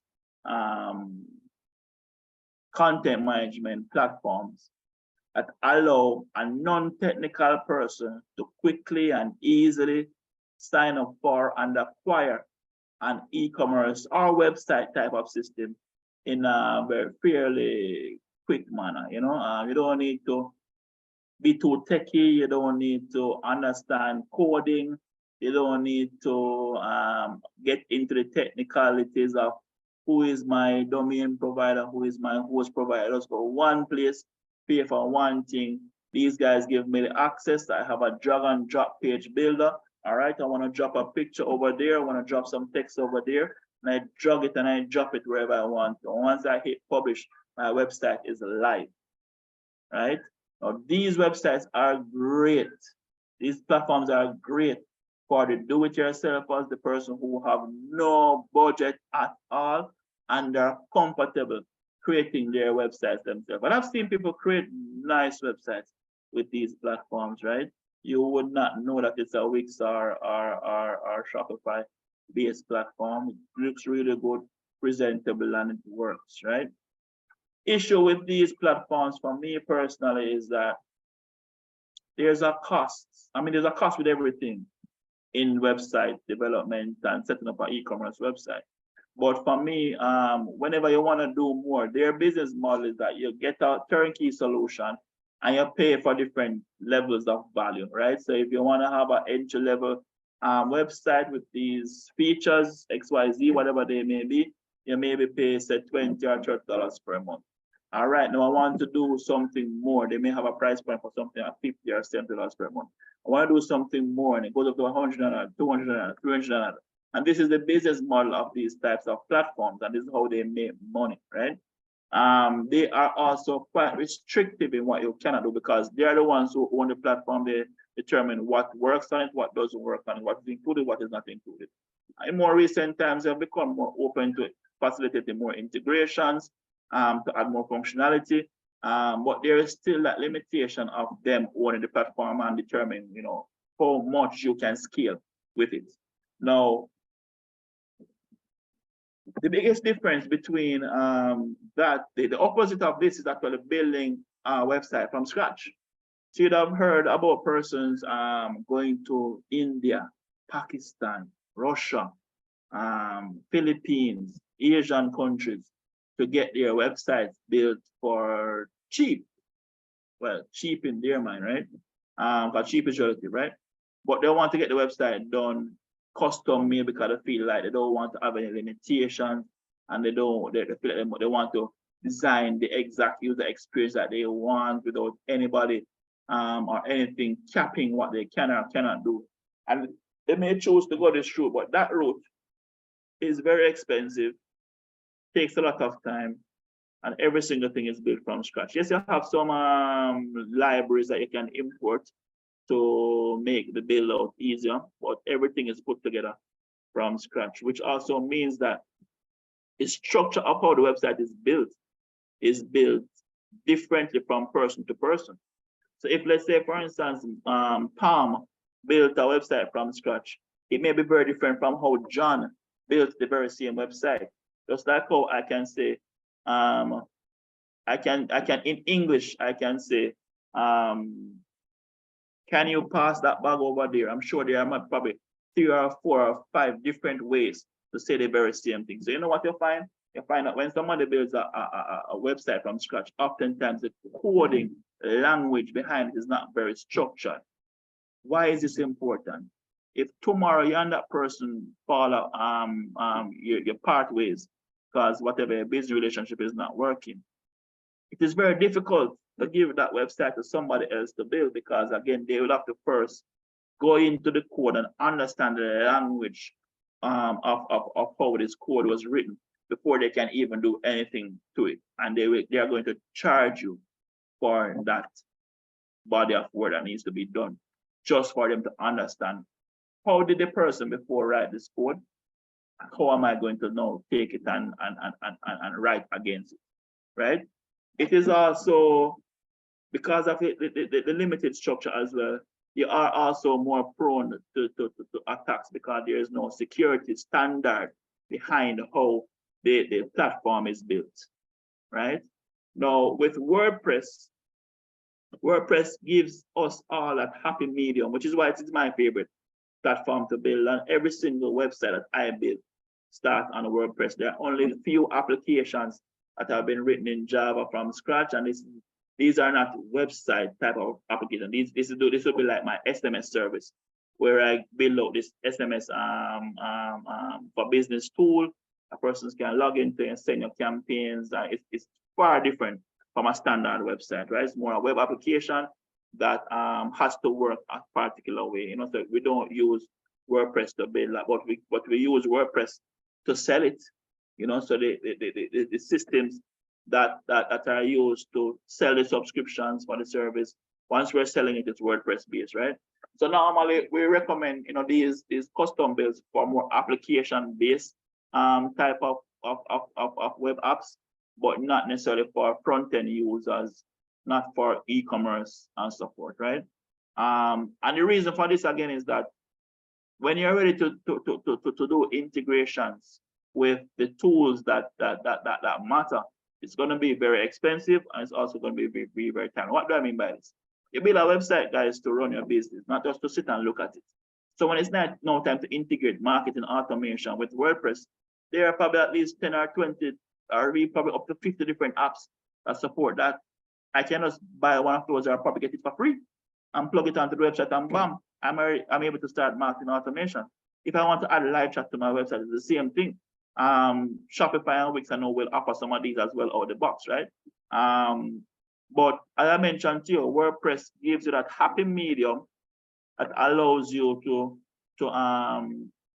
build, to start with an MVP, but have no limit to where you can go with it. Why is this so big? This is because WordPress is what we call an open source platform, right?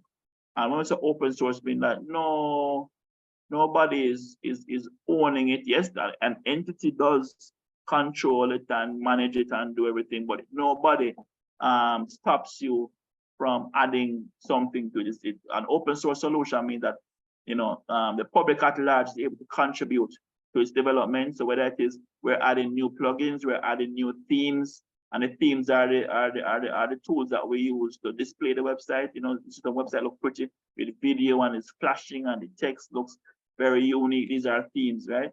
So we have average persons out there contributing themes daily, weekly, monthly, yearly to it, adding plugins, adding custom code. So for me, WordPress is like the Android of website development. There's an app for everything, comes with millions of applications, and every single service provider out there that is integrated into web technology offers the WordPress solution first before any other. So for example, in the Caribbean here, where we have limited options for payment gateway services, you will notice that the financial institutions who offer payment gateway services, all of them have a WordPress-based solution. I'm not aware of any right now who have anything for Shopify out the box or anything for Wix out the box, but they all have a WordPress-based solution. In Jamaica, there are 5 banks who offer payment gateways, and all of them, their out-the-box solution is a WordPress-based solution. What it means is that you can plug it on, put in the account credentials, and start doing the necessary testing as opposed to building from scratch, right? Which makes the entire process far more, for example, it makes integration far more feasible, makes it cheaper, and it also does it faster, right? So as Caribbean businesses who are looking to tap into e-commerce, choosing WordPress can put you at a great advantage. The only thing with WordPress is that it can be a little bit more techy than the Wix and the Shopify. It's not as bad as the other platforms like Joomla, Drupal, Magento are developing from scratch. But the beautiful thing about WordPress, as I said, is that it gives you a mix of being able to start up like a Wix-like solution, but be able to scale anywhere you want to. And that's why I love WordPress, because as a technology solution provider, I do not want any cap. I don't want any ceiling on what I'm able to do. And as a business, your business is changing monthly, yearly. You want to be able to adjust and grow as your business grows and adjusts, right? So with WordPress, as oftentimes when you build a website on WordPress, most persons choose to work with a website developer. There are some solutions that persons try to so for instance, we get paid. We have a turnkey solution for WordPress that we are giving to persons, very cheap, very easy to get up and running with, which I guess is what I'll introduce at the end of this call. But WordPress for me is golden where Caribbean e-commerce is concerned. You're able to build up marketplaces, individual websites, blogs, e-commerce facilities. And again, when you just think about the integratability, guys, you have to think about the environment which you're exist in and how well you integrate within that and connect to your QuickBooks. If QuickBooks is what you use in your offline business, you don't want to have a website that can't connect to your payment gateway. If payment is a major of why you need your website, right?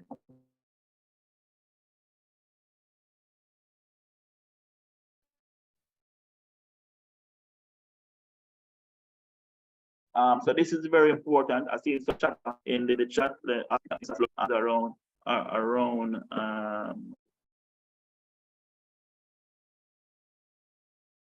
theme forests. The issue we have is that we use Wix, but shopping carts out there are not compatible with Wix. They are not accepted. Wix nor Shopify are properly supported by the bank. So WordPress, and that is why, guys, WordPress is your best option where that is concerned. Now, the beautiful thing about it is that you could have a Wix website and still like add on, and this is getting probably a little bit complicated, but you can add on a page that is a WordPress-based page just to process payments, for argument's sake. And I'm going to show you an example of what that could look like when we get there. All right.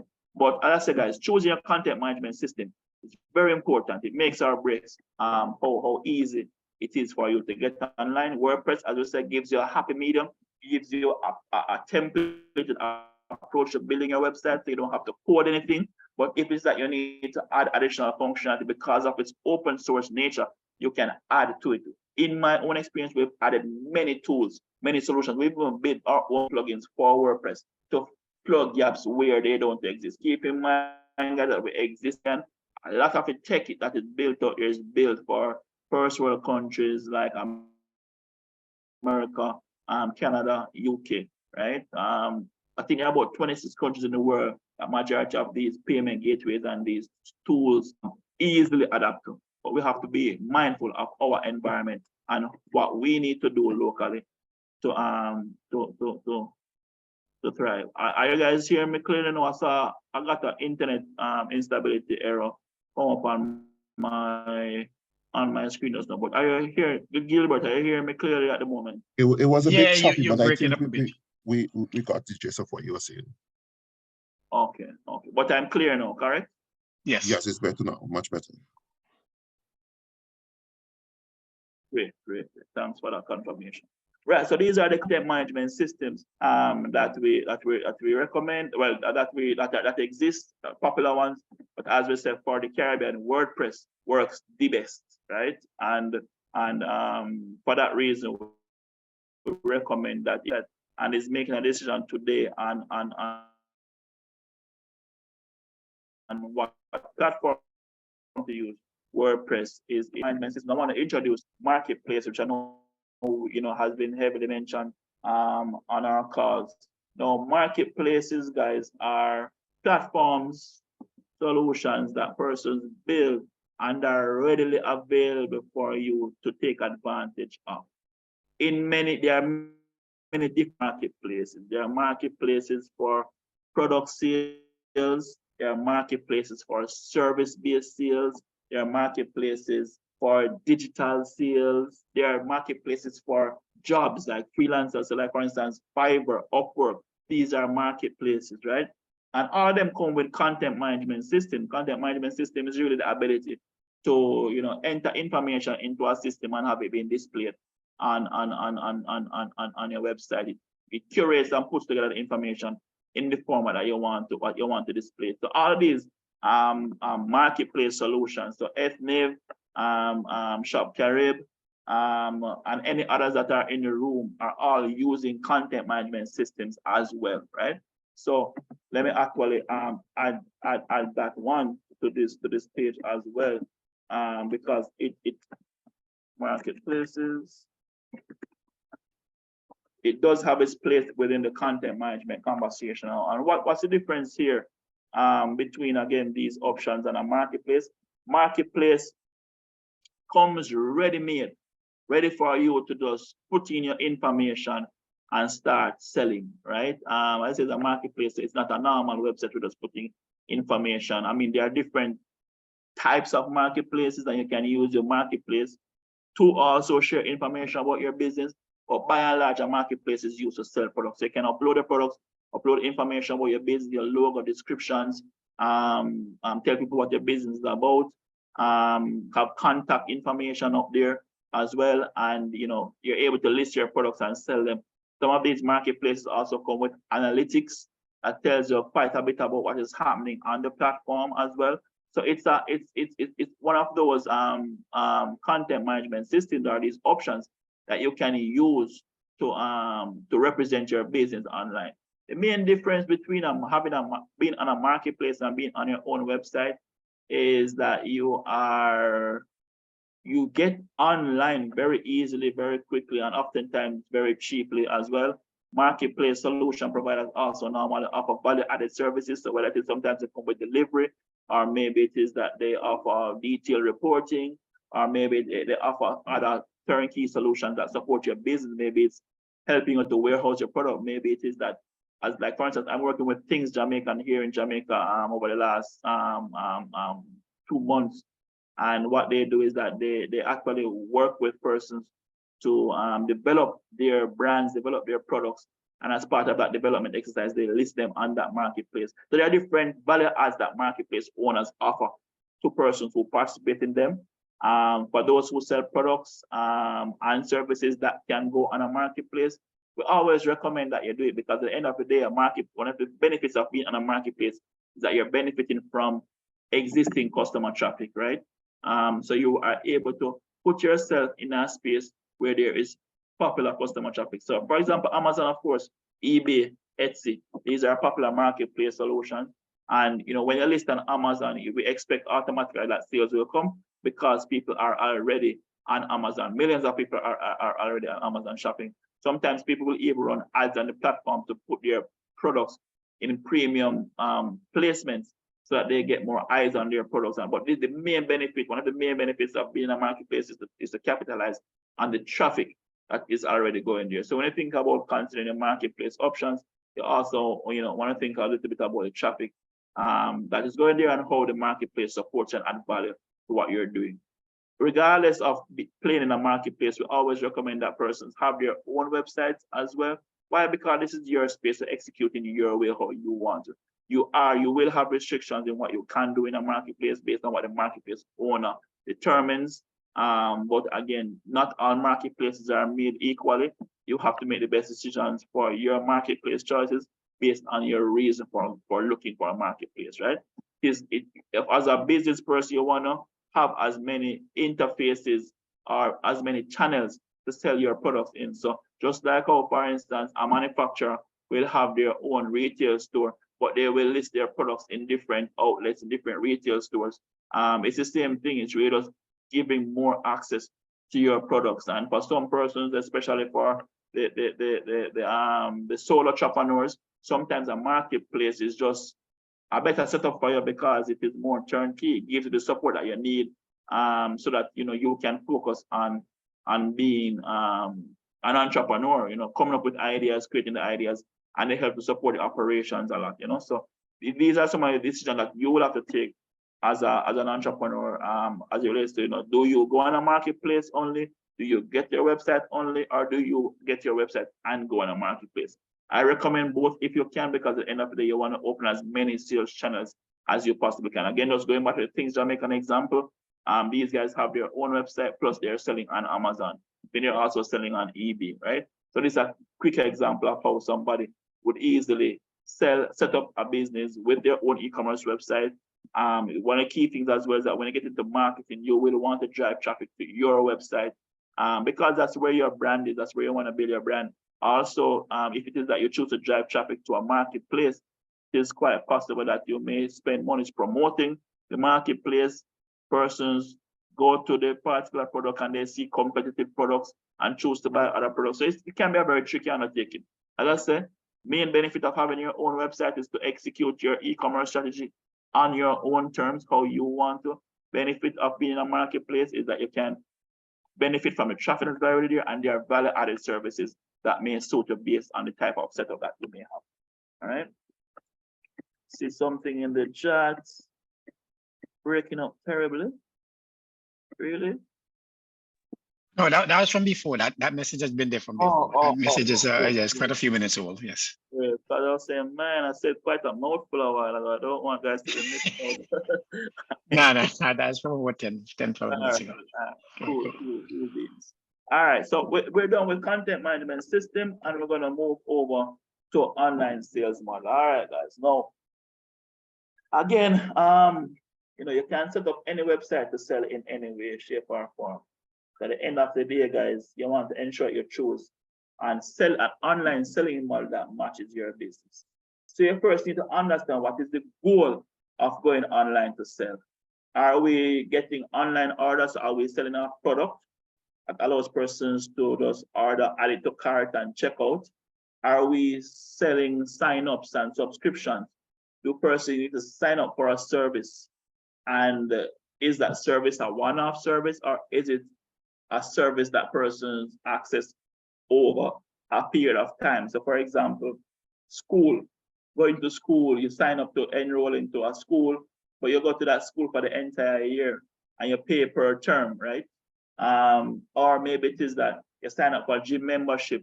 Are you signing up to go ad hocly, or are you subscribing to the gym every month? If it is that you're subscribing, of course, you need to get subscription-based systems, right?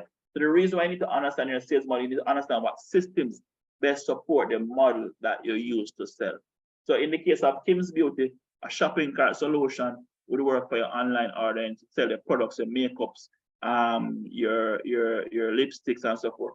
But if persons are supposed to be booking online to get their hair done, to get their hair cream, to get makeup done, then a booking system would be needed for that, right? She also sells courses, so can a person sign up for a course using a sign-up system. Of course, if it is that she was continuously providing education, then she could have a person subscribe to content and charge for that content. Then, of course, for Kim's Beauty, persons are going to be coming in from abroad and want to have weddings and they want to have a quote, then there can be a quotation system on Kim's Beauty's website to support that. I did this some time ago for a travel agency who was offering event planning services, and they wanted persons to request a quotation through the website for what it is that needed. So you needed a hotel, you needed chairs, tables, how much food, how many people, and they had a form that you filled out. It came into a quotation system that they used to manually add the cost to these things, send over 3 different quotations, and the person would accept the quotation that best suited them, you know. And all of this was tracked in the back end of the online sales system. So these are some key online selling models that we need to understand which one we fit in. Suppose we fit in, let's say, use the example of a service-based selling. Let's use the example of consultants who are in this space.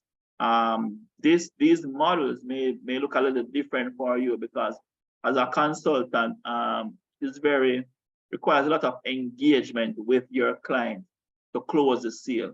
So oftentimes you will win a consulting engagement by the customer, landing on your website, reading something about you, and then automatically buy. Oftentimes you have to get them into a lead funnel, you nurture those leads, or you have meetings with them, you display some value to them, and over a period of time, you get them to convert into becoming a customer.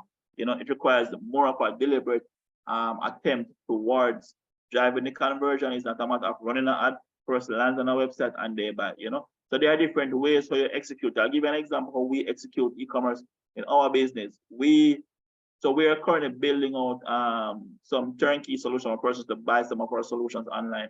But we do provide we do work on a lot of projects. And for us to sell projects to our customers, the first thing that we do is that we have a form on our website a person's fill out to book a consultation with us, right? To the person, and I tell you, all of my leads come through my website. Like I say, I have an office space, and I have not seen 10 persons in my office for the last 3 years. Everybody is dealt with either over the phone, through an online meeting, through WhatsApp, email. Everything is done digitally, right? And not because we don't have a full turnkey solution online where, you know, it's fully e-commerce enabled end to end. That means that we're not participating in e-commerce. So I'll share an example of how my business currently leverages internet marketing, internet systems, and e-commerce systems to sell our products. So I will say with the website development and these many other technical services, somebody comes to us, we want to do XYZ, we provide a quotation. So again, we have that meeting online or digital, have that meeting online, we provide that quotation to the customer, and, you know, we convince them as to why they should go with us and not somebody else, or why the solution may best fit them, or why they should spend this amount of money on this particular solution. So when I generate an invoice to my customer using QuickBooks, at the bottom of my invoice in the footnotes are my payment terms and conditions. Sorry, my payment methods. So I will say you can pay by a US to this bank account, you can pay by a JMB to this bank account, or you can click this credit card link and pay right here, right? So I've sold this person physically, but when the person is closing, when the person is ready to collect payment from me, then they are simply entering their payment information into a website. And let me show you a simple example of how that is executed. So Mobile Edge is my old company that was acquired by iCreate. We're now moving to a new business that we call Get Paid Group. But some of the infrastructure that we use are still on the old website. So this is the payment page for my customer. So I put this link at the bottom of my invoice. The customer comes, they put in the USD amount, they put in the pay, they put in the invoice number that it needs to match. They click pay now. So we'll show you a quick example of how this comes out. Just again for your understanding, click pay now. There's a pop-up that comes one time with the email address. So let me put that in as an example. Payment info. Right away, you put in your credit card information and click pay, and that is it. Right? And this is how I integrate e-commerce into the selling of my products and services. Although I'm not adding anything to cart, I'm not booking any service, I'm not providing a quotation on the website itself. I'm using QuickBooks to provide a quotation. I'm not signing up anybody using the website, but I'm using internet technology and e-commerce solutions to close the gaps where is necessary. Now, because I have this credit card payment facility, I will try to get more business from international based customers. For customers who may not be cashy, I get them to buy quickly from me as well. So having this facility in place does make a major difference in how I sell my services to my customers. As I mentioned to you, I do not do face-to-face business. Nobody can bring cash to me to pay for any service that I sell because I won't collect it. I don't have anywhere to store it. I don't want to have to go to the bank to lodge it. They're either going to do a bank transfer or going to pay by a credit card. You know, that's the type of business I run. And I say I've attracted businesses from all over the world using this type of approach, right? So it is key to understand our online sales model and how it is that we're going to leverage internet technology and e-commerce to support our business, whether it is in executing the entire business process on the entire sales process online, or to plug the gaps where gaps exist within our business. Any questions on this area?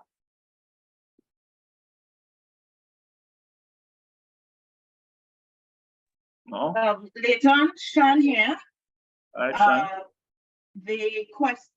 What I was going to also ask, so of course you can have more than one of these models integrated into your business, right? So if you have, so for me, I have products and services. So I can have order online, I can have book online, I can have sign up online, I can have all of those different ones. I don't need to be tied to any one specific model, yes?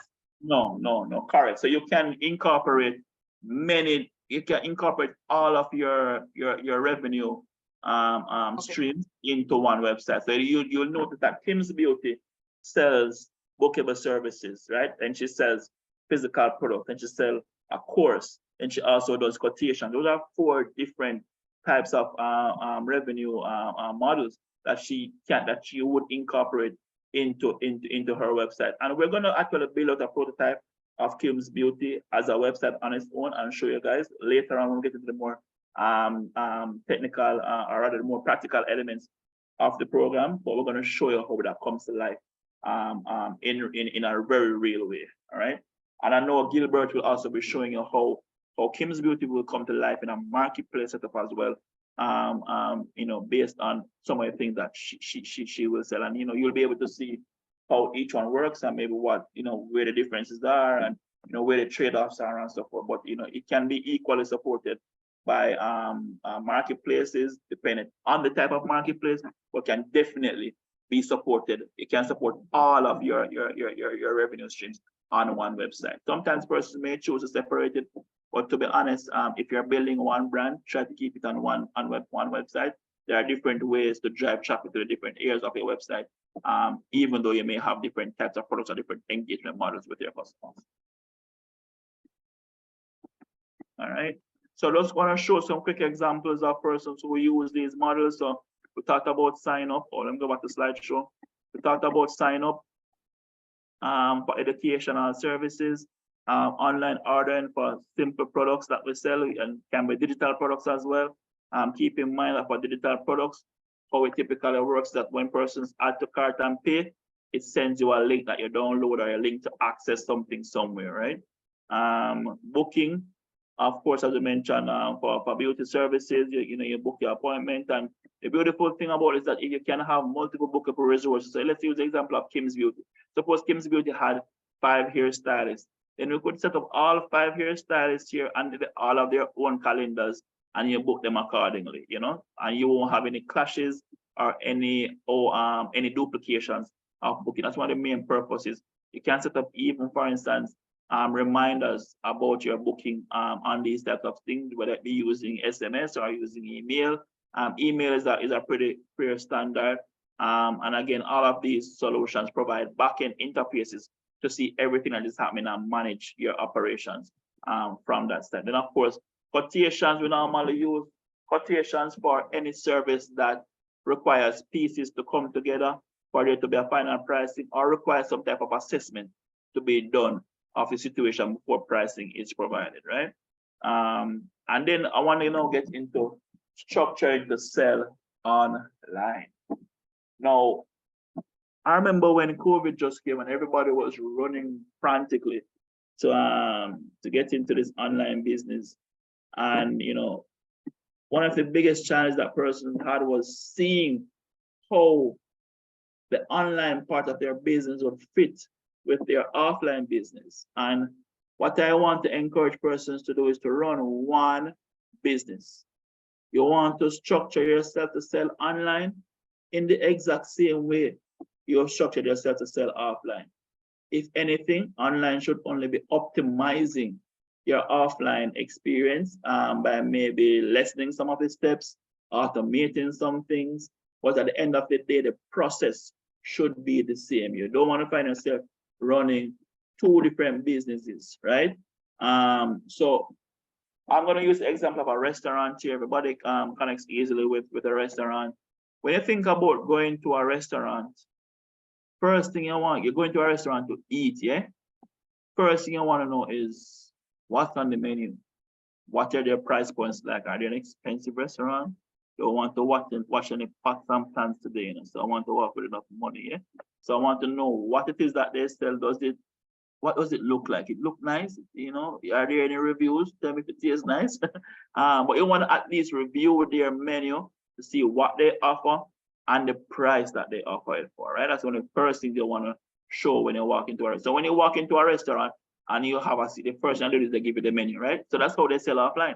So when you have a restaurant website, the very first page needs to show what is on that menu, right? I mean, you can have other information about the restaurant, but people are truly coming to you to eat first and foremost.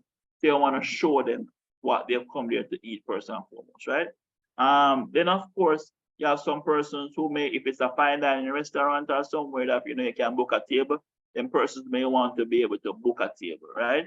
So it's the same concept. You walk into a restaurant, you want a table. If that is one that requires booking, then you have to book that table.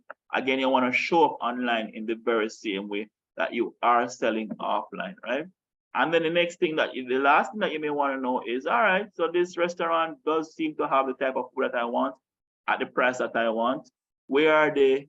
How do I find them? What are their opening hours, right? You would typically walk into a restaurant and sometimes see these things on the door, the opening hours for the door. On the door, you may see phone numbers being portrayed somewhere significant so that persons quickly can remember their phone number or save their phone numbers.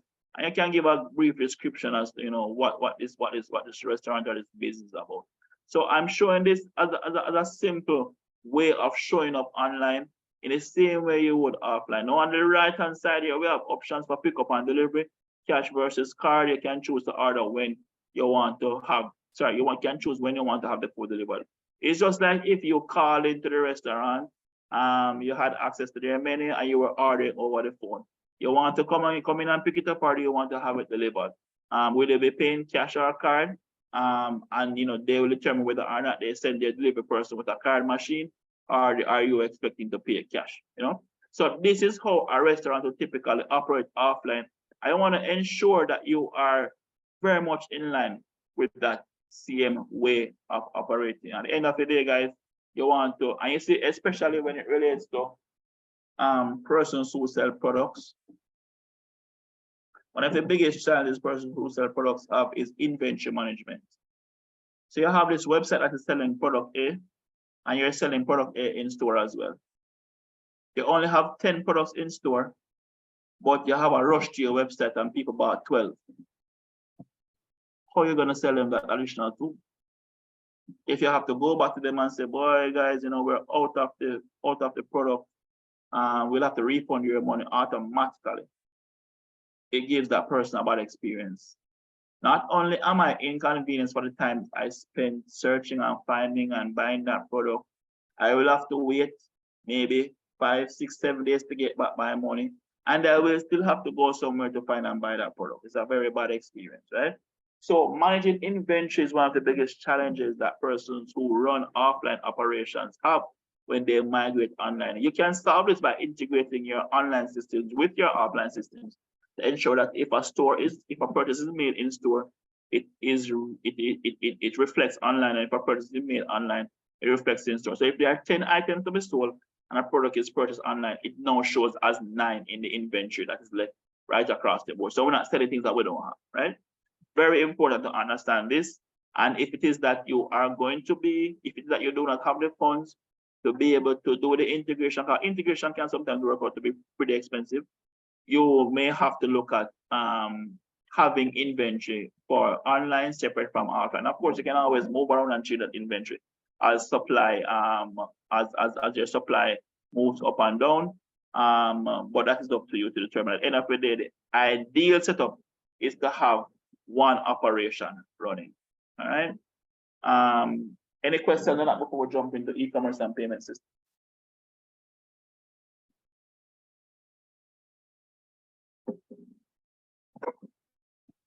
No? All right, let's get straight into it. So we already spoke about this earlier. We're talking about the content management systems choosing your platforms. As I mentioned, there are around about 3 different types. You have persons who will do it from scratch. Then you have your Shopify, which is your ready to go platform, and then you have your WordPress, which is a version of Shopify but allows you to achieve anything that the custom developer needs to achieve. As I mentioned to you, for a Caribbean-based business, WordPress is your best option for integrating within the ecosystem, mainly because of the many add-ons and plug-and-play solutions that are made available for WordPress by these Caribbean financial institutions. I guarantee you that if you're going to be looking to integrate with a FedEx, a DHL, there are going to be plug-and-play solutions for WordPress. I think there's a Shopify as well. Will you get the Caribbean rates in there? I'm not sure. I can't tell off the top of my head. But there are facilities in place to be able to even set up your own delivery rates and so forth. I'm sure within WordPress and Shopify as well. But for me, as I said, I just prefer WordPress overall. It gives me the ability to start where I am, no ceiling as to where I can go. The very same platform I give to somebody starting up today is the very same platform that I give to a 100-year-old company who is looking to scale their sales, right?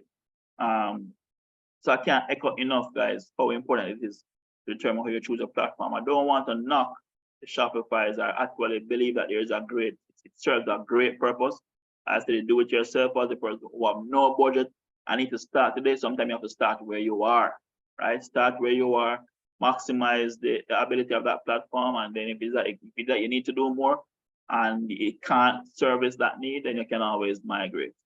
Why? One of the reasons I love WordPress is to prevent that migration exercise, because at the end of the day, for me, I want to make an investment today that can be of value 5 years on the line, 10 years on the line. With these limited platforms, with Shopify, there's always a ceiling as to how far you can go with it, right? With WordPress, as I say, we don't have that ceiling. So you find that what I've found is that when persons need to do more, they have to start switching platforms, which means you have to reinvest. With WordPress, it's mainly about adding something else to that platform to be able to achieve the functionality that you need, right? Executing the sale. Now,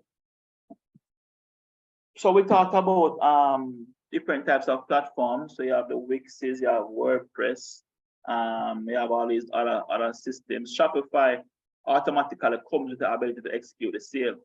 But I know that Equid is one of those e-commerce based platforms. I don't remember if Equid is Wix based or it's on its own. Don't quite remember. But it has been coming up a lot on my radar for the last 2 years. I know they've been doing a lot of advertising in this space as well. So at the end of the day, guys, once you're doing e-commerce, you need a platform that can execute the sale. What do I mean by execute the sale? When you walk into a restaurant or into a supermarket or into a clothing store, there's some type of cash register some type of POS system that the sales information is entered into to execute the sale, to register that the sale has been made. So that when at the end of the day, you can run a report and see all the sales that were completed for that day. For us to participate in e-commerce, we need to have a system like that in place, no matter where it is coming from. And when we say execute a sale, we register the transaction. We need to collect monies, collect payment through the system. Like payment can be collected through bank transfer, through physical credit card, through cash. But you need something that captures the sale. It's the number one reason why every single business place that you walk into that collects money for their good or service upfront has some type of system in place, right? So what are some of these systems that are available to you guys? As you'll have heard about the Equid. Shopify comes out the box set up to register the sale. You have things like Square, Squarespace, for WordPress, the e-commerce engine is WooCommerce, right? So these are tools that you have to have readily available to register the sales whenever persons come to buy, right? And registering the sale, guys, can happen both from the front end and from the back end. You can have a full-blown e-commerce website, and if it is that somebody came to you to inquire about something in WhatsApp, you can create the order on the back end for them by collecting the information, right?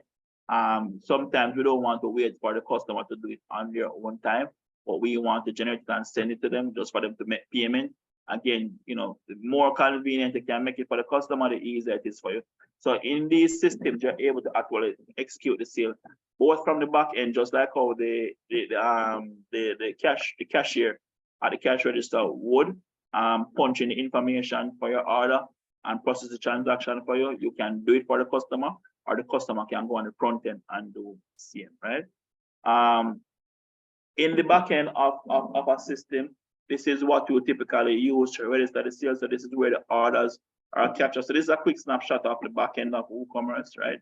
And you would see here we're able to see things like the name of the person, the order number, the date the purchase was made, the status of the payment, whether it was waiting on it is completed, if it's on hold.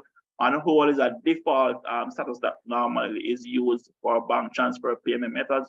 When persons check out using bank transfer, the order is normally placed on hold until the person confirms receipt of payment. Once this confirmed receipt of payment, then you can move it to complete it. And at that point in time, you can fulfill your order, right? Of course, you see a total, and there are some other options on the right-hand side that you can see right away as well. You can see how many orders are in, how many orders were done by you, how many orders were completed, and many other statuses can be displayed up here depending on the type of e-commerce systems that are being used. So you can see here, where a quotation system was being used as part of this. So this tells you as well how many new quotation requests came in, how many quotes are pending, how many quotes were expired, things like that, right? Again, a marketplace solution as well, I was to mention, marketplace solutions automatically come with the ability to execute the sale.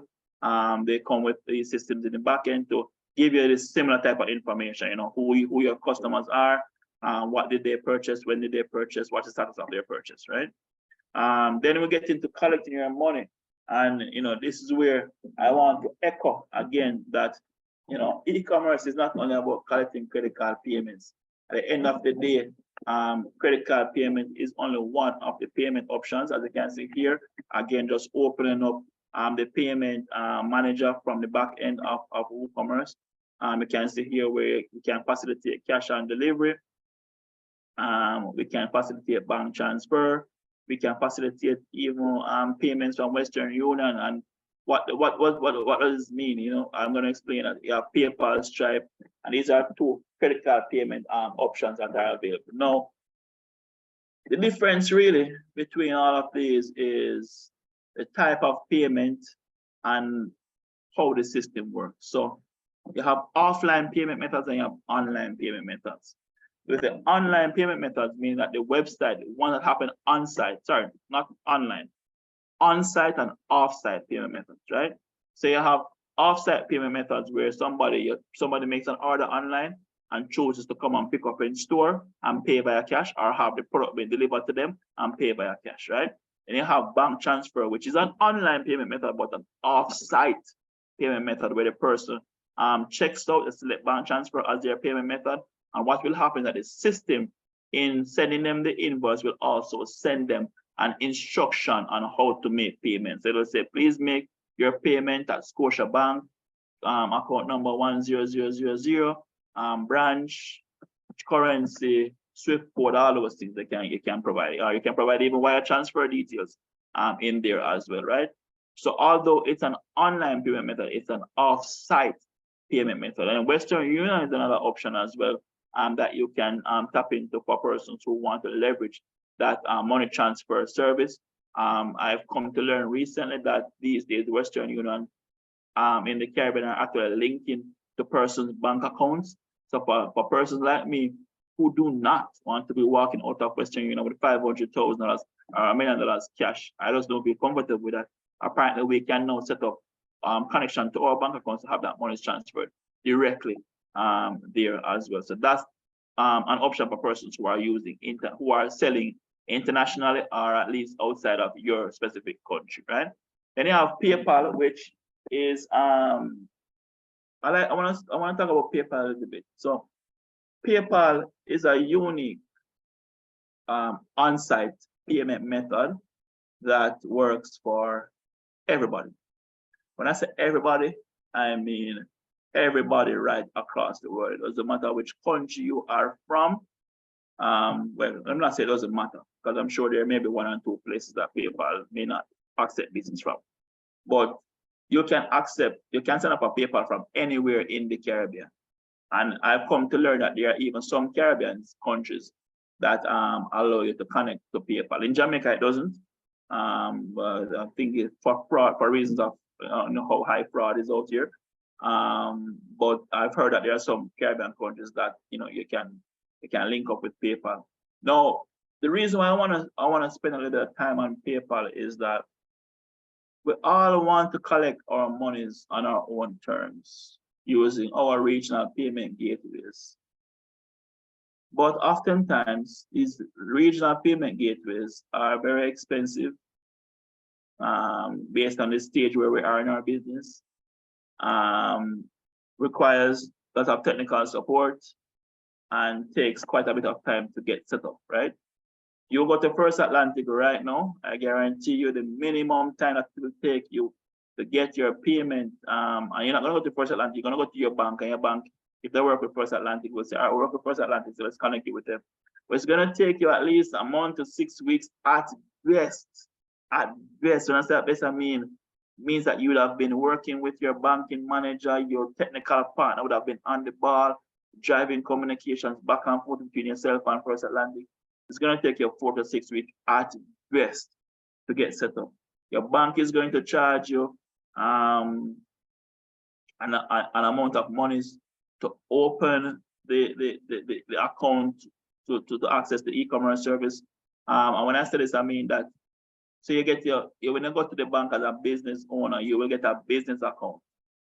Then from your business account, you'll have to access merchant services. Merchant services is where you get your credit card swipe machine, and also get access to your payment gateway, right? So credit card swipe machine is a physical version of the online payment gateway. So you have to pay another set of monies to access this service. I've seen it go as high as 500 US from some banks just to get it. Before COVID, I'm aware that some banks charge as much as 1,000 US to get access to this service, right? Then you're gonna have to pay a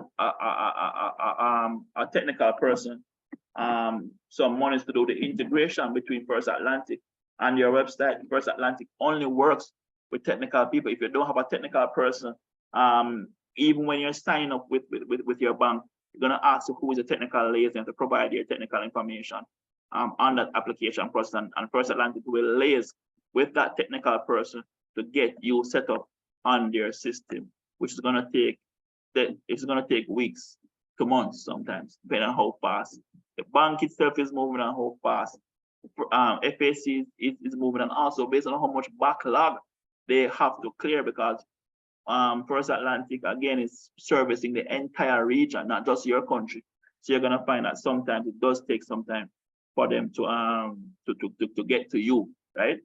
So there is the cost of setting up. There's a cost of hiring a technical service provider to support your integration with First Atlantic, and then you're gonna have monthly fees on top of that to pay the bank every single month just to access the service. And we're talking about anywhere from $30 up to $40, $50 per month, right? So you can see where, and when I say you have to hire somebody technically to support it, you're looking at anywhere from maybe 200 US to 500, 1,000 US. So easily, you can see where integrating with your local bank using a First Atlantic Commerce will cost you anywhere from 700 US or so to $1,000.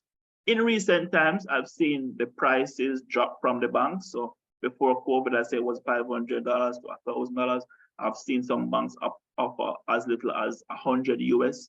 I've seen the $500 one drop to, I think, like probably 25,000, which would be about 200 or 250. You know, so the rates are getting better, but you know, it still comes at some cost. Now with PayPal, guys, with PayPal, there's no cost to set up. PayPal already has a plug and play integration for any platform that you are on. So whether you are on Wix, Shopify, Equid, or WordPress, PayPal is available to you at no setup costs and no monthly fees. The only thing you have to pay is your transaction fees, and you have to pay transaction fees with every single bank. So when I mentioned the bank and First Atlantic, I didn't mention transaction fees, right? But you have to pay them as well. And the transaction fees will have a range depending on the bank that you're with, right? PayPal, what I found for PayPal in the Caribbean charge around about 5% up to 5.4%. I've heard it go up to as much as 6%.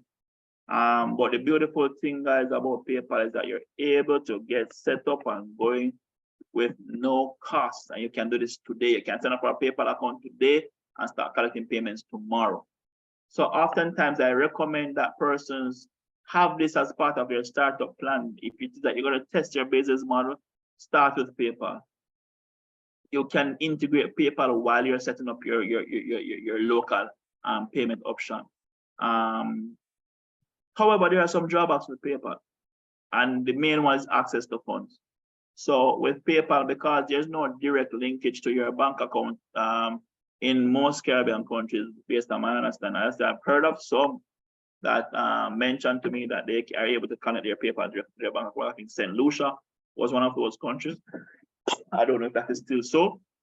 But if it happens in your country, you can shout it out in the chat so people can know right away if they can leverage PayPal for that purpose.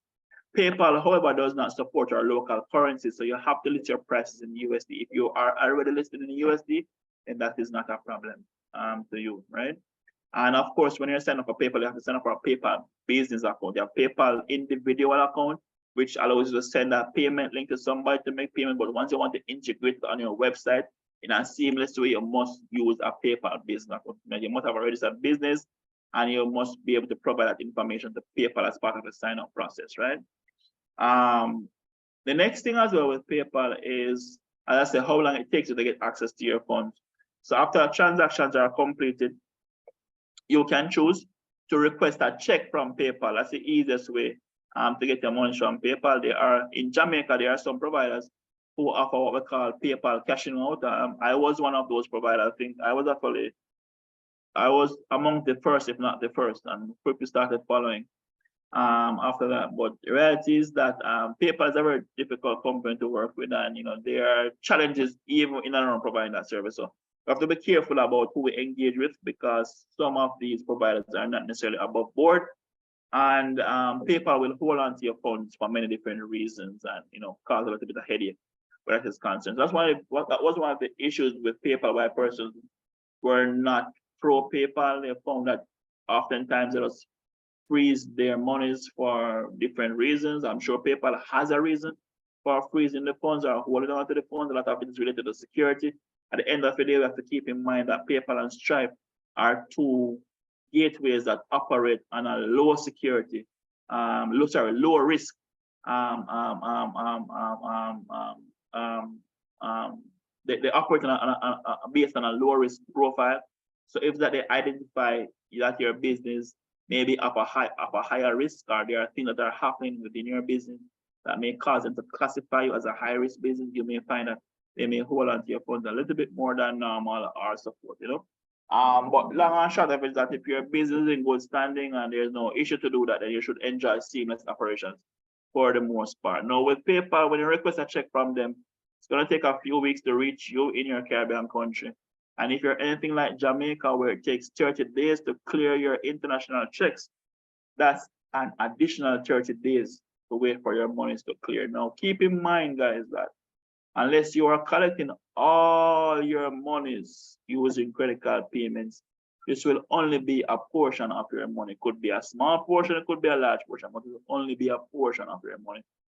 If it's that you support other payment methods like cash or bank transfer, you will get other payments through those methods. So, you know, some persons sometimes will allow the PayPal monies to build up to a sensible amount and then they transfer it out. Sometimes people use their PayPal funds to pay for goods and services to international vendors who they can use their PayPal credit with or PayPal funds with. Facebook advertiser is one of those vendors that we can use our PayPal funds with. So for instance, if you collect money through PayPal and you're normally used to running Facebook ads, you can use back those monies towards those Facebook ads. I know about persons who work with job shippers or suppliers international who accept PayPal payments, they transfer out those monies. So the majority of the persons who know who use PayPal, they reuse that money to reinvest back into the business, right? It's still money, just that you can't touch it unless you request that check, right? But it is the #1 way to collect payments online with no hassle. Stripe is a close second. But the issue with Stripe is that Stripe is a better solution to be because they hold on to the funds less, they clear the funds very fast, and they have better rates. But you cannot sign up for Stripe unless you are registered in one of their approved countries, meaning that you have a business created and set up on that side. So the system that I demoed a while that we use here at Mobile Edge is a Stripe solution. That pop-up that you saw, the credit card payment, that's a Stripe solution. But we were able to do this because we registered Mobile Edge in the US, you know, using one of those tax-free states, and many persons have gone on that route and have found success in setting up their business to have a US entity being registered. And one of the benefits that I find as a Caribbean national who has a US-based entity is that it opens me up to use any type of resource I feel like using. So if I wanted to open a Shopify store tomorrow and collect my payments, I could do that with no hassle. So you see, when you're based in the US, you have access to all these resources. But when you are in the Caribbean, it's very limited. But there's nothing stopping a Caribbean entrepreneur from registering a US-based business to service the needs of their Caribbean market, nonetheless. What Stripe cares about and what these payment gateways care about is that you are who you say you are registered in an approved jurisdiction, and you are doing business above board. You are not selling anything that is prohibited or unethical, and you're doing business with your customers in a way that does not require the financial institution to be doing a lot of investigations and refunds and chargebacks and so forth, and resolving disputes on their end. It's very important to understand, guys, that payment gateways are very fickle. People will shut you down just because your risk profile increased or your online transactional activity is not in line with how they want to operate. So I have to be very careful about this. But I wanted to echo the sentiment of PayPal and Stripe, mainly PayPal, because we can sign up from wherever we are with our current setups to collect payment. PayPal is just that we may have to do some considerations on how we manage cash flow, how we would access that cash. or what you'd use that cash to do. With Stripe, Stripe for me is my preferred international payment provider, but requires you to have a setup in the US, which of course then requires you to ensure that you're above board with taxes and your reporting and all those things, right? There are many entities, registering entities out there that can allow you to set up with Stripe, that you register a business in the US, get set up with Stripe. We use a solution called My USA Corporation. There's also now Stripe Atlas, an entity that is geared 100% towards increasing access to those persons who are not resident in their countries that they do business with. So if you're in the Caribbean and you want to use Stripe, collect your payments, you can easily use Stripe Atlas to create a business online. They will give you they will set you up. You will have to acquire a bank account. However, you can use a virtual bank account. There's virtual bank called Mercury Bank, which is getting more popular. I think it integrates very well with Stripe. I use Bank of America. I was able to set up a Bank of America account, which is a very powerful bank. When I transfer monies from Bank of America to Jamaica, sometimes it happens within 20 minutes, half an hour, but maximum a couple of hours. I'm here in Jamaica trying to transfer money from one bank to the next bank and have to wait the next day, you know? So again, choosing your banking resources can make a difference in how you choose to operate, but these are decisions that you have to make at the end of the day. Again, PayPal and Stripe are very much alike. You don't have to bear any cost to integrate, to set up. You don't have to bear any monthly fees. All you pay are your transaction fees. PayPal is accessible from anywhere in the Caribbean. Stripe, you have to be registered in one of their entities to be able to tap into that service. All right, so I've seen here where somebody saying that Irene is saying that PayPal doesn't facilitate payments in Guyana, right? They accept payments from us on behalf of their clients only. Okay. So you use Payoneer as well, and it connects to Trinidad Bank. All right, so hear that, guys. Payoneer is another solution. So I was introduced to Payoneer in 2015. That was actually my way of, that was my first integration with e-commerce. Stripe did not exist at the time. And how Payoneer works, you can Google them, guys. Payoneer actually allowed you to connect to, but Shan, who do you use to actually process the payment? Is it like PayPal? Because I based on my understanding, PayPal stopped supporting Payoneer. Or do you use like Stripe to support Payoneer? What do you use to collect? Later on, how they have it now is that you can so it allows me to directly connect my Trinidad and Tobago bank account to it directly. Right. So I don't have to go through another provider. So all I need to do is to transfer the funds.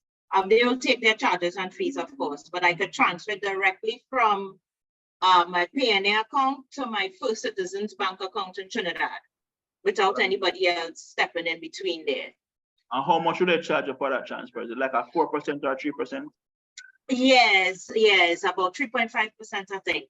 But question though, who does the processing of the payment on the website? Does Payoneer now offer that, or are they working with another payment processor to process the transaction? As far as I know, it's them doing it, yes, but I can double check though.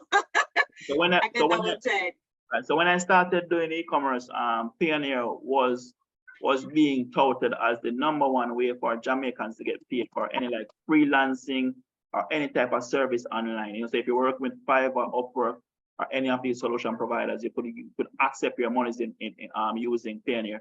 And what is Payoneer? Payoneer at the time was just a mobile wallet that you could transfer funds to. The difference, why PayPal works well is because PayPal is a 2-in-1 solution.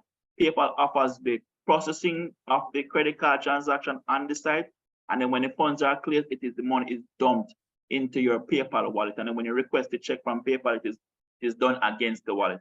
With Stripe is just a processor. Stripe needs a bank account to collect the funds in. So after the funds are cleared, the monies are dumped into the account that is connected to your Stripe payment processor. What it sounds like Shan is saying is that Payoneer may now be a payment processor and a wallet So they are able to do the same thing that PayPal is doing, and it allows you to connect directly to your local bank account. I know it supported Jamaican bank accounts as well at the time. But again, something to consider is that, you know, if let's say I don't think they are, Leighton. It's a company Yeah. that I have a pretty close relationship with. I don't think they do payment processing.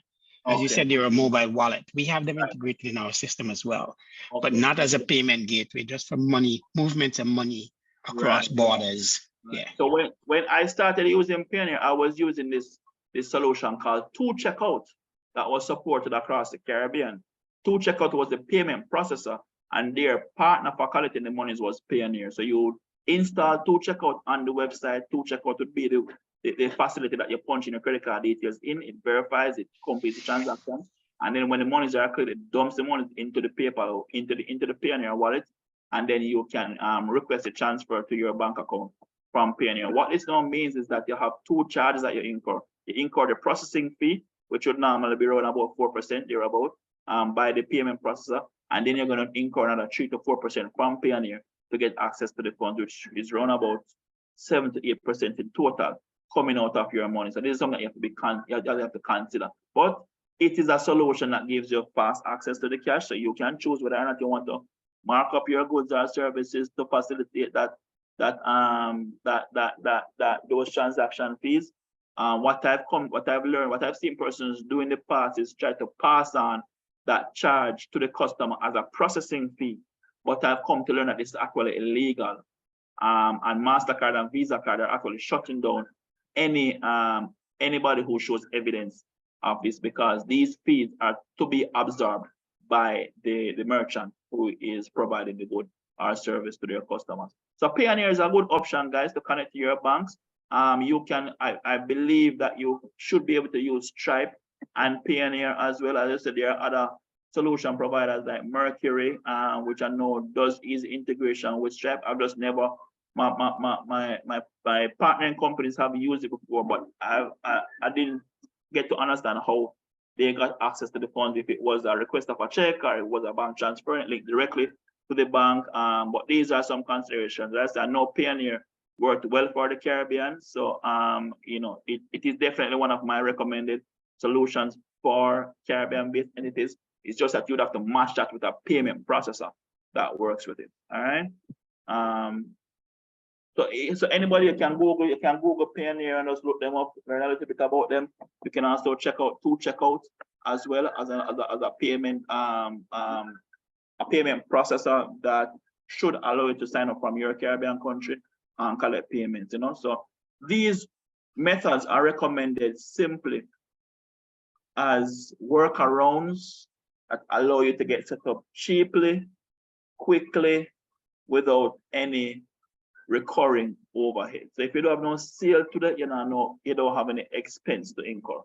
If you get sale tomorrow, the facility is in place and you can get access to your monies as you need. To keep in mind as well that Payoneer did also offer a card. I think it was a MasterCard. It was, you could actually go to any multi-link ATM and withdraw the monies cash from the card. I think the cost was similar. Actually, funny enough, I think the bank transfer cost from Payoneer to your bank is actually cheaper than the card. So I think the card was like 3 or 4%, and the transfer option was maybe about 1.5 or 2%. They may be cheaper. I stand corrected on these numbers. Please, guys, do your research and check them out, and you can let us know what your findings are. All right. Two things here, Leighton, before you jump over. This is one of the reasons you have to take pricing into consideration, right? If you know you're going to incur these charges, you have to cater for these charges when you're pricing your products often. So you can't, in some places you can't pass, you can't pass them on as processing charges because it's illegal. But if you build them into your price of your product, then it works that way. It helps you out. As Chanel just mentioned about the MasterCard as well, right? So you're very much on the money, guys. So these are some workarounds, as I mentioned. The local options that are there, they are there, but they tend to be more on the expensive side. And especially when you're piloting or you're testing, you want to do this as quickly and as cheaply and as hassle-free as possible. So these options are there that you can take advantage of. They all have their different pros and cons, but the reality is that they work, right? So these are things to consider when setting up your payment systems on your end. All right. Now, oops. All right. So we're talking about. You hearing me? Yes, I am. Yeah, right. So I just wanted to also give a little bit of context for everybody else, just in case they decide to explore PNA. So I have online courses, one of which is on Udemy, which you know is a global platform, and Udemy uses PNA to pay their instructors. So what happens is that so the US that I make from the classes would be sent to my Trinidad account in TT currency, not US currency. So for me, that's one of the more challenging areas, is that we lose the value because of the conversion rates. We lose the value of the US because they're transferring the funds to you in your local currency. So I am getting paid in US, but they're transferring the money to me in TT dollars. So that is what goes, because sometimes you want the US as it is, you want the 20 US, 20 US, you don't want less than that, you know, but that happens when due to the conversion rates and stuff like that. So I just wanted to add some context for when people are making the decision. And the other thing about PayPal, for those of us in Trinidad, it only works with Visa, not MasterCards. In terms of credit cards, for you to be able to withdraw your funds from your PayPal account, because I also have PayPal. And that's what I discovered. My MasterCard no longer works. I have to get a Visa card to be able to withdraw when I want to withdraw the funds from my PayPal account. So it really differs based on the country that you're in and the rules and the restrictions. So you need to pay attention to that as well, because it may not necessarily work if you're in another country. So somebody says in Guyana, PayPal doesn't work for them, right? And in Trinidad, we have to use Visa cards in terms of credit cards, not MasterCards, to be able to withdraw the funds from our PayPal account. So I just wanted to add that for everybody's benefit as well. Yeah, man, thanks for that. And as you have here, Sean mentioned, she used the Pioneer to collect money from Udemy. So you notice she's not processing a transaction using it, she's collecting monies. So for me, I have a course on Udemy, but I use PayPal to collect those funds, right? Because I'm going to use my PayPal money to run ads and all those things. I don't really want to see the cash, you know. But that's key to know. So you have to pair Pioneer with a payment processor if you're going to be hooking it up straight to your website, right? I see some hands up and I see some comments. Gilbert, did you see which hand went up first? I'm not seeing. It was Chanela. Okay, hi. I just Sean know the PNL would process the money to the account that you gave them. So you would have provided them with a TT bank account. But if you use something like what we have here, Unitrust US account, or if you have a US account with any local bank, that's so that you can collect the money in that currency if need be. But okay, nice. Now I'll check that out too. Yeah, Thanks, Shanana. yeah, no problem. One of the things I wanted to highlight quickly as well here, as a difference between PayPal and Stripe, which I like, is that Stripe actually supports processing transactions in your home currency. So I am able to list my store prices here in JMD, and but there's a conversion rate that happens when Stripe is collecting the money. They convert to US upon receiving the funds, and then when they're doing the cash out, they cash out in the US to your respective account. The beautiful thing that I like about Stripe, which is why I switched to them from PayPal, was that they were the closest in terms of spread from a currency exchange rate. So, you know, PayPal sometimes reduces your exchange rate by $10. Or if we're doing $2,000 and PayPal is taking $10 off your exchange rate, you have lost 200 US just like that. With Stripe, I found that Stripe was in and around at least $1. I don't think it reached maybe $1.50 thereabout of the exchange rate. So I found that it was very encouraging to use them in that regard as well. Just a note. Another hand was up a while ago. Gilbert, you see whose hand was up? Yeah, it's Lloyd. All right, Lloyd, go ahead. Yeah, yes, thank you. Very interesting conversation. You see what happened? I did some research sometime on Payoneer before because it was an option to PayPal. I've heard some negative reviews on PayPal. But with Payoneer, one of the things I realized that it is requested that you have to have a US bank account. You have to create a US bank account.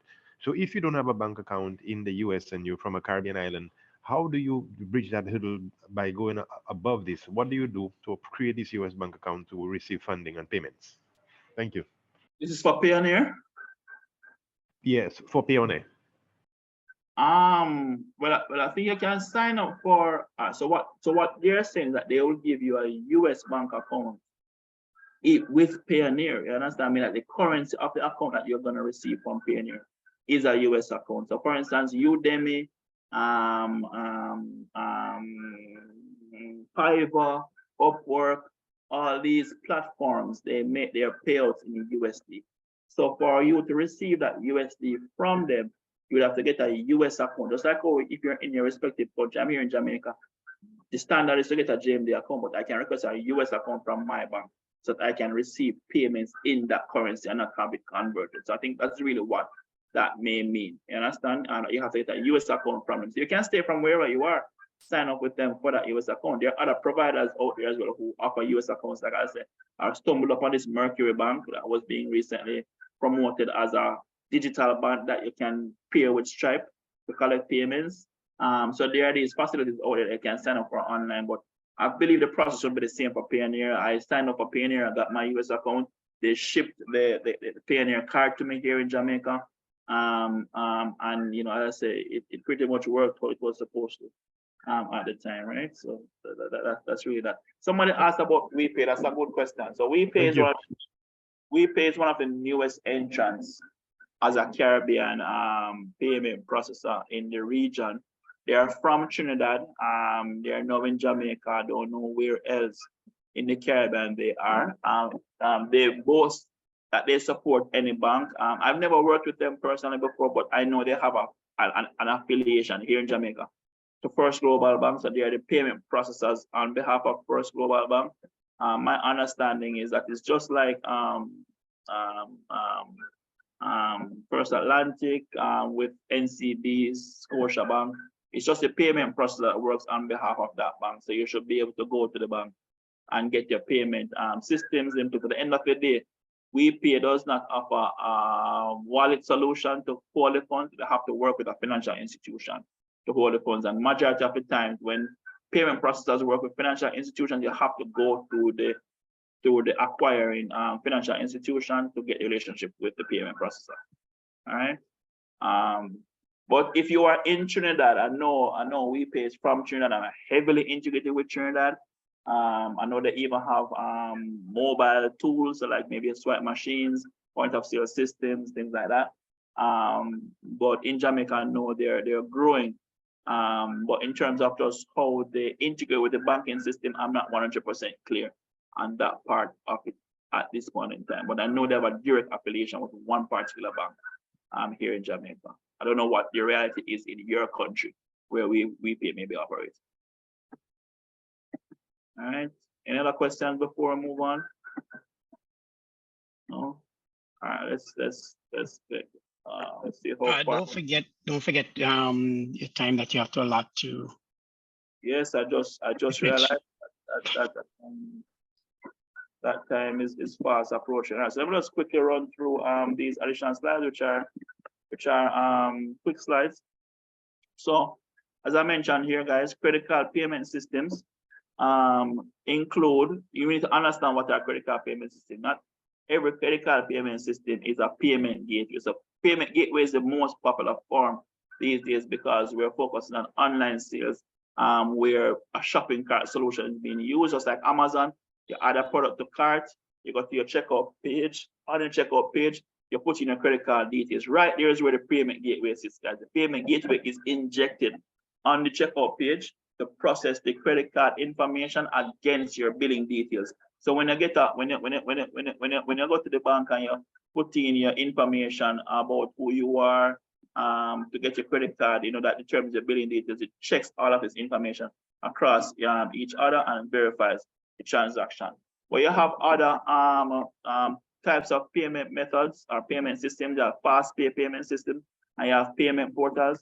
FastPay will be an example of what I showed you earlier with mobile edges payment pages of FastPay. Just put in an amount of money. Sometimes it's just the amount of money, and you click checkout. And then this would be an example of a payment portal that was created for a credit union to collect bill payments from their customers, where it's more of a portal type of approach. For this one, you don't necessarily sign up. We created another one for government agents that require you to sign up, but you can come in, put in your name, email address, phone number, put in your account number for argument's sake. Once you click next, it brings you to the page where you actually can go and make your payments. So if you have multiple payments that you want to make, you can come here and select the service that you want to make the payment against, put in the amount, and it automatically does a tabulation of that amount at the bottom of that page, right? And once you click next, it brings you to your payment processing page, right? So you're putting your billing details and your credit card information, and all of this is powered by First Atlantic. So this is actually an integration that we did with a local client, which is more of a portal approach. So you have FastPay, portal, and then you have payment gateways, right? We've been talking about all of these payment gateways, so we're pretty familiar with them, right? And we only have 2 more pages to go. Fulfillment. As you know, this is how customers get access to your products, right? So you sell the products online, you can have persons pick them up in store, or you can have them delivered or drop shipped to them. Another popular payment method is to have virtual downloads or virtual delivery of your products or services. Where virtual downloads are concerned, these are normally digital assets. If you sell a digital asset, you sell it the same way like you sell a physical asset. So the difference is that with digital assets, there's no shipping or no picking up. It's just sending the customer the link to whatever product, whether it's going to be a download, something to watch, something to log into, but it is sent to them via that link. And that's how fulfillment works. Fulfillment only occurs after payment has been received. So never you send any goods or service to any customer until you receive payment, just like how you would with your offline business, right? And then when it comes to shipping, you have to understand how shipping works. With shipping, you have to look at your zoning. So where do you do your deliveries? Are you doing a pickup, or are you doing deliveries or zoning where you ship the persons at different rates? How zoning works is normally based on the cost for shipping. So let's say, for instance, using Courier A. And Courier A, in most of our countries in the Caribbean, we're pretty small. So sometimes I realize that there's almost a flat fee to go almost anywhere, but there are some places that may be further and others that they may charge a little bit more. So you zone that area differently and you charge a different rate. What happens is that on the checkout page, when the customer selects maybe a parish or a town, it automatically identifies that to deliver to this particular parish or town, it's going to cost $6, $5 US for argument's sake, and it adds that cost to the cart or the product that you're buying. Just like when you're buying on Amazon, if you choose 1-day shipping, 7-day shipping, 10-day shipping, there are different rates that come with that, and it is added to your cart cost, right? So it's important to understand shipping zoning because that directly impacts your cost. Now, when it comes to keeping systems going, guys, you have to understand what are the key customizations that your system can support. Are you going to be supporting integration with your internal systems like your QuickBooks, your inventory management, your delivery systems? How is it going to be maintained and supported? As I mentioned to you, great technology can be good like gold. If it's not supported properly, it's trash.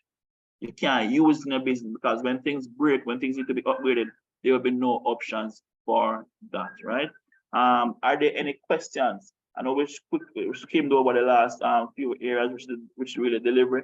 But I know Gilbert again will be going in deep in these areas when it comes to logistics and operations. Any questions? And I'd love to open the floor for us to do that exercise of talking about a different topic. Gilbert, I want to take over that section for me. Or Philip.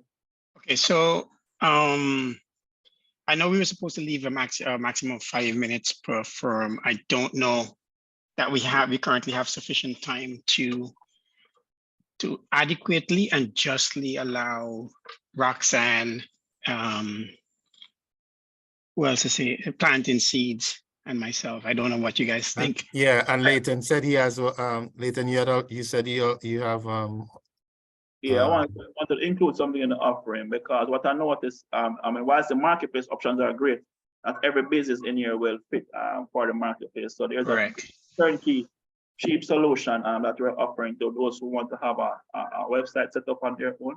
Okay. And Right. So let's regroup for next week.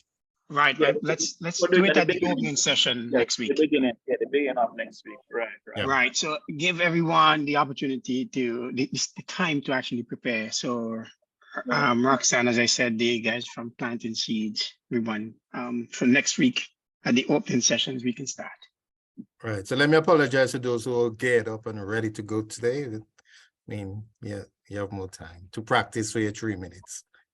So thank you. That's it for me from this side. We would have this done first thing next week before we get into the session. Well, we still have 5 minutes, guys. So I know which.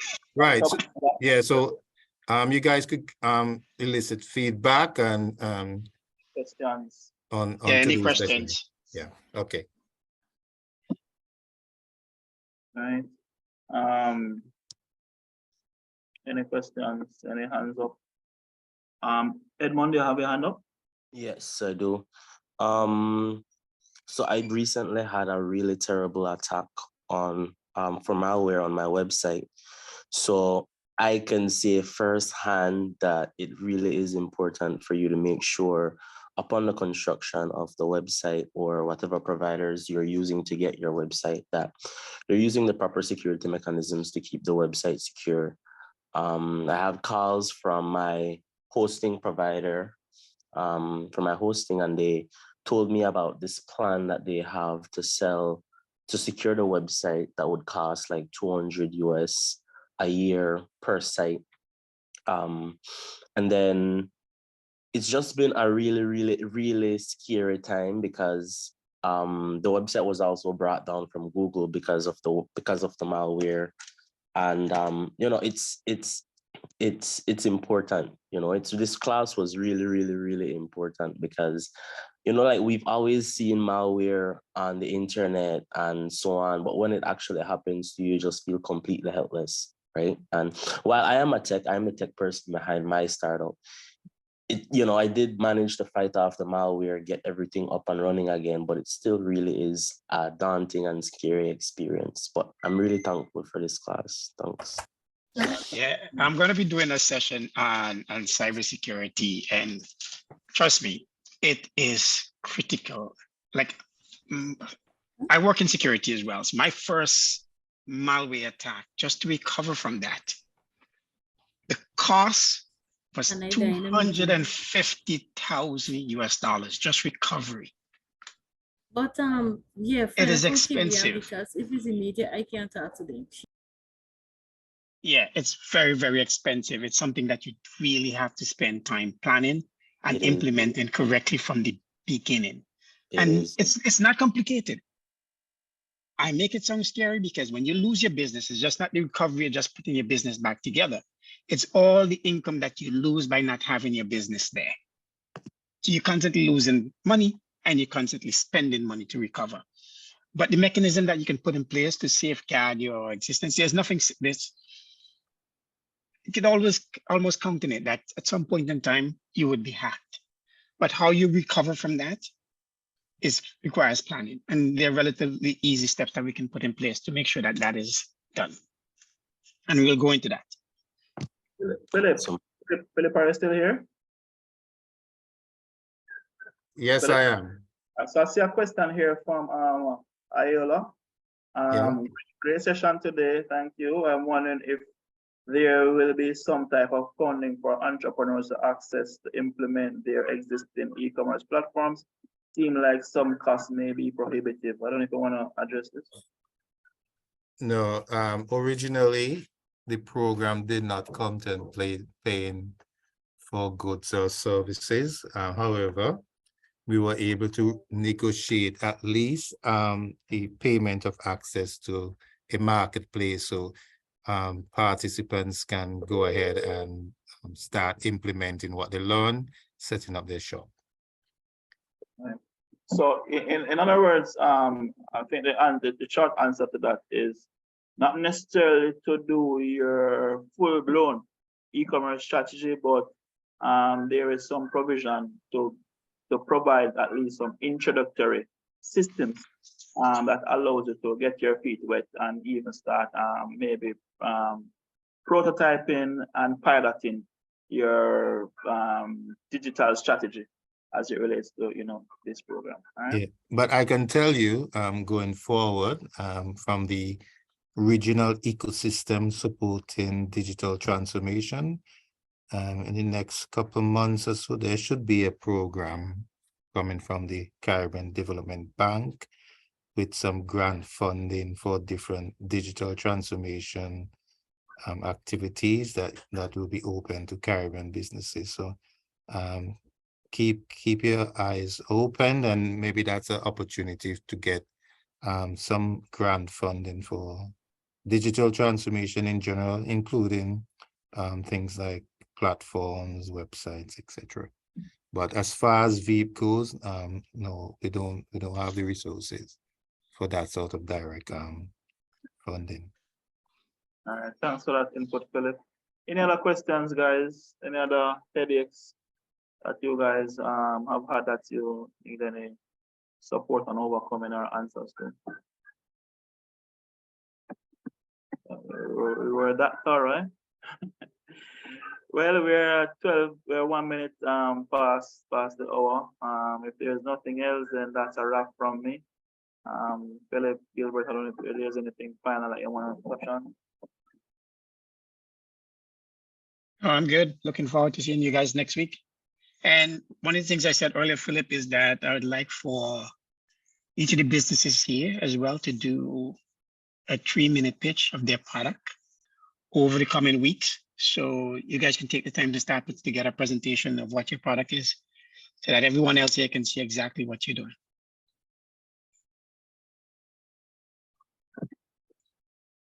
And with that, see you guys next week. All right, guys, thanks for your time.